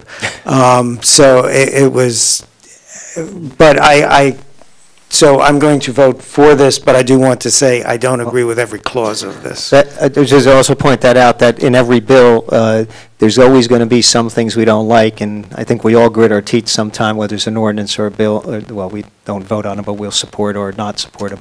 So, just, again, I agree with your concerns, but two things to keep in mind going forward. Yeah, it would be nice to get the bill and so forth, but it appeared that this is in another 2 weeks, the bill might have passed. So if we're to have any effect, I suggest we act tonight. I don't know whether we'll have any effect, but it doesn't, if we're reasonably careful, I don't think it hurts to pass a resolution. Okay, and as far as I go on this one, it may be good, I haven't looked at it totally, so I'm just not sure. As far as it goes to the Red Tape Review Commission, Red and Blue State Review, the Red Tape Review Commission, since I happen to be on it, the only mayor, we would be the only town with direct input on that, so that's a plus for us. So, again, I think it's a good concept, since I don't see the whole thing, I may probably not go for it at this point. So that was moved by Councilman Chase. Do we have a second? Second. Okay. Okay. If nothing else, Ms. McCarthy, please poll the council on 17C, Resolution 12-563, please. Councilman Chase? Yes. Councilwoman Francois? I'm voting yes in the spirit of the resolution.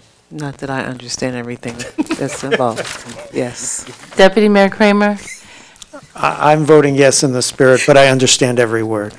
Mayor Levine? I'll vote no, but in the spirit of good of Councilman Chase to bring such things to our attention. Councilman Regan? Yes, so I'm just going to be boring and say yes. Oh, man. Councilwoman Sherman? Yes. Councilman Vasanella? Yes. Councilman Wright? What was that, Mr.? I'm like Councilman Kramer here. Yes. Okay, motion carries. So I check once more, no more there, because I missed it last time. So go to item number 18, old business, board and commission appointments. Are there any appointments for these boards or commissions? Or I should say nominations. Okay. If not, we have an executive session on the agenda with 2 items. So resolution 12-560, authorized executive session for the 2 items of I don't see one item. acquisition of open space property, Terhune property, that's 1, and 2, anticipated litigation, street lighting. These are presented to the Township Council for consideration. Is there a motion for the resolution calling for executive session? So moved. Seconded. Moved and seconded. Ms. McCarthy, please poll the council on the resolution for executive session, please. Councilman Chase? Yes. Councilwoman Francois? Yes. Deputy Mayor Kramer? Yes. Mayor Levine? Yes. Councilman Regan? Yes, in the spirit of executive session. Councilwoman Sherman? Yes. Councilman Vasanella? Yes. Councilman Wright? I'm with Councilman Regan. Yes. Okay, motion is carried. We're now going to go into executive session. What we're going to do now is go into executive session to discuss these 2 items as I delineated. When executive session is over, there's going to be just 2 items of business to be done. Number 1, we will vote to come out of executive session, and number 2, we will vote to adjourn, so no further business will be taken care of, so that our videographer can go home at a decent hour. We'll end the taping right now. Thank you very much. I would like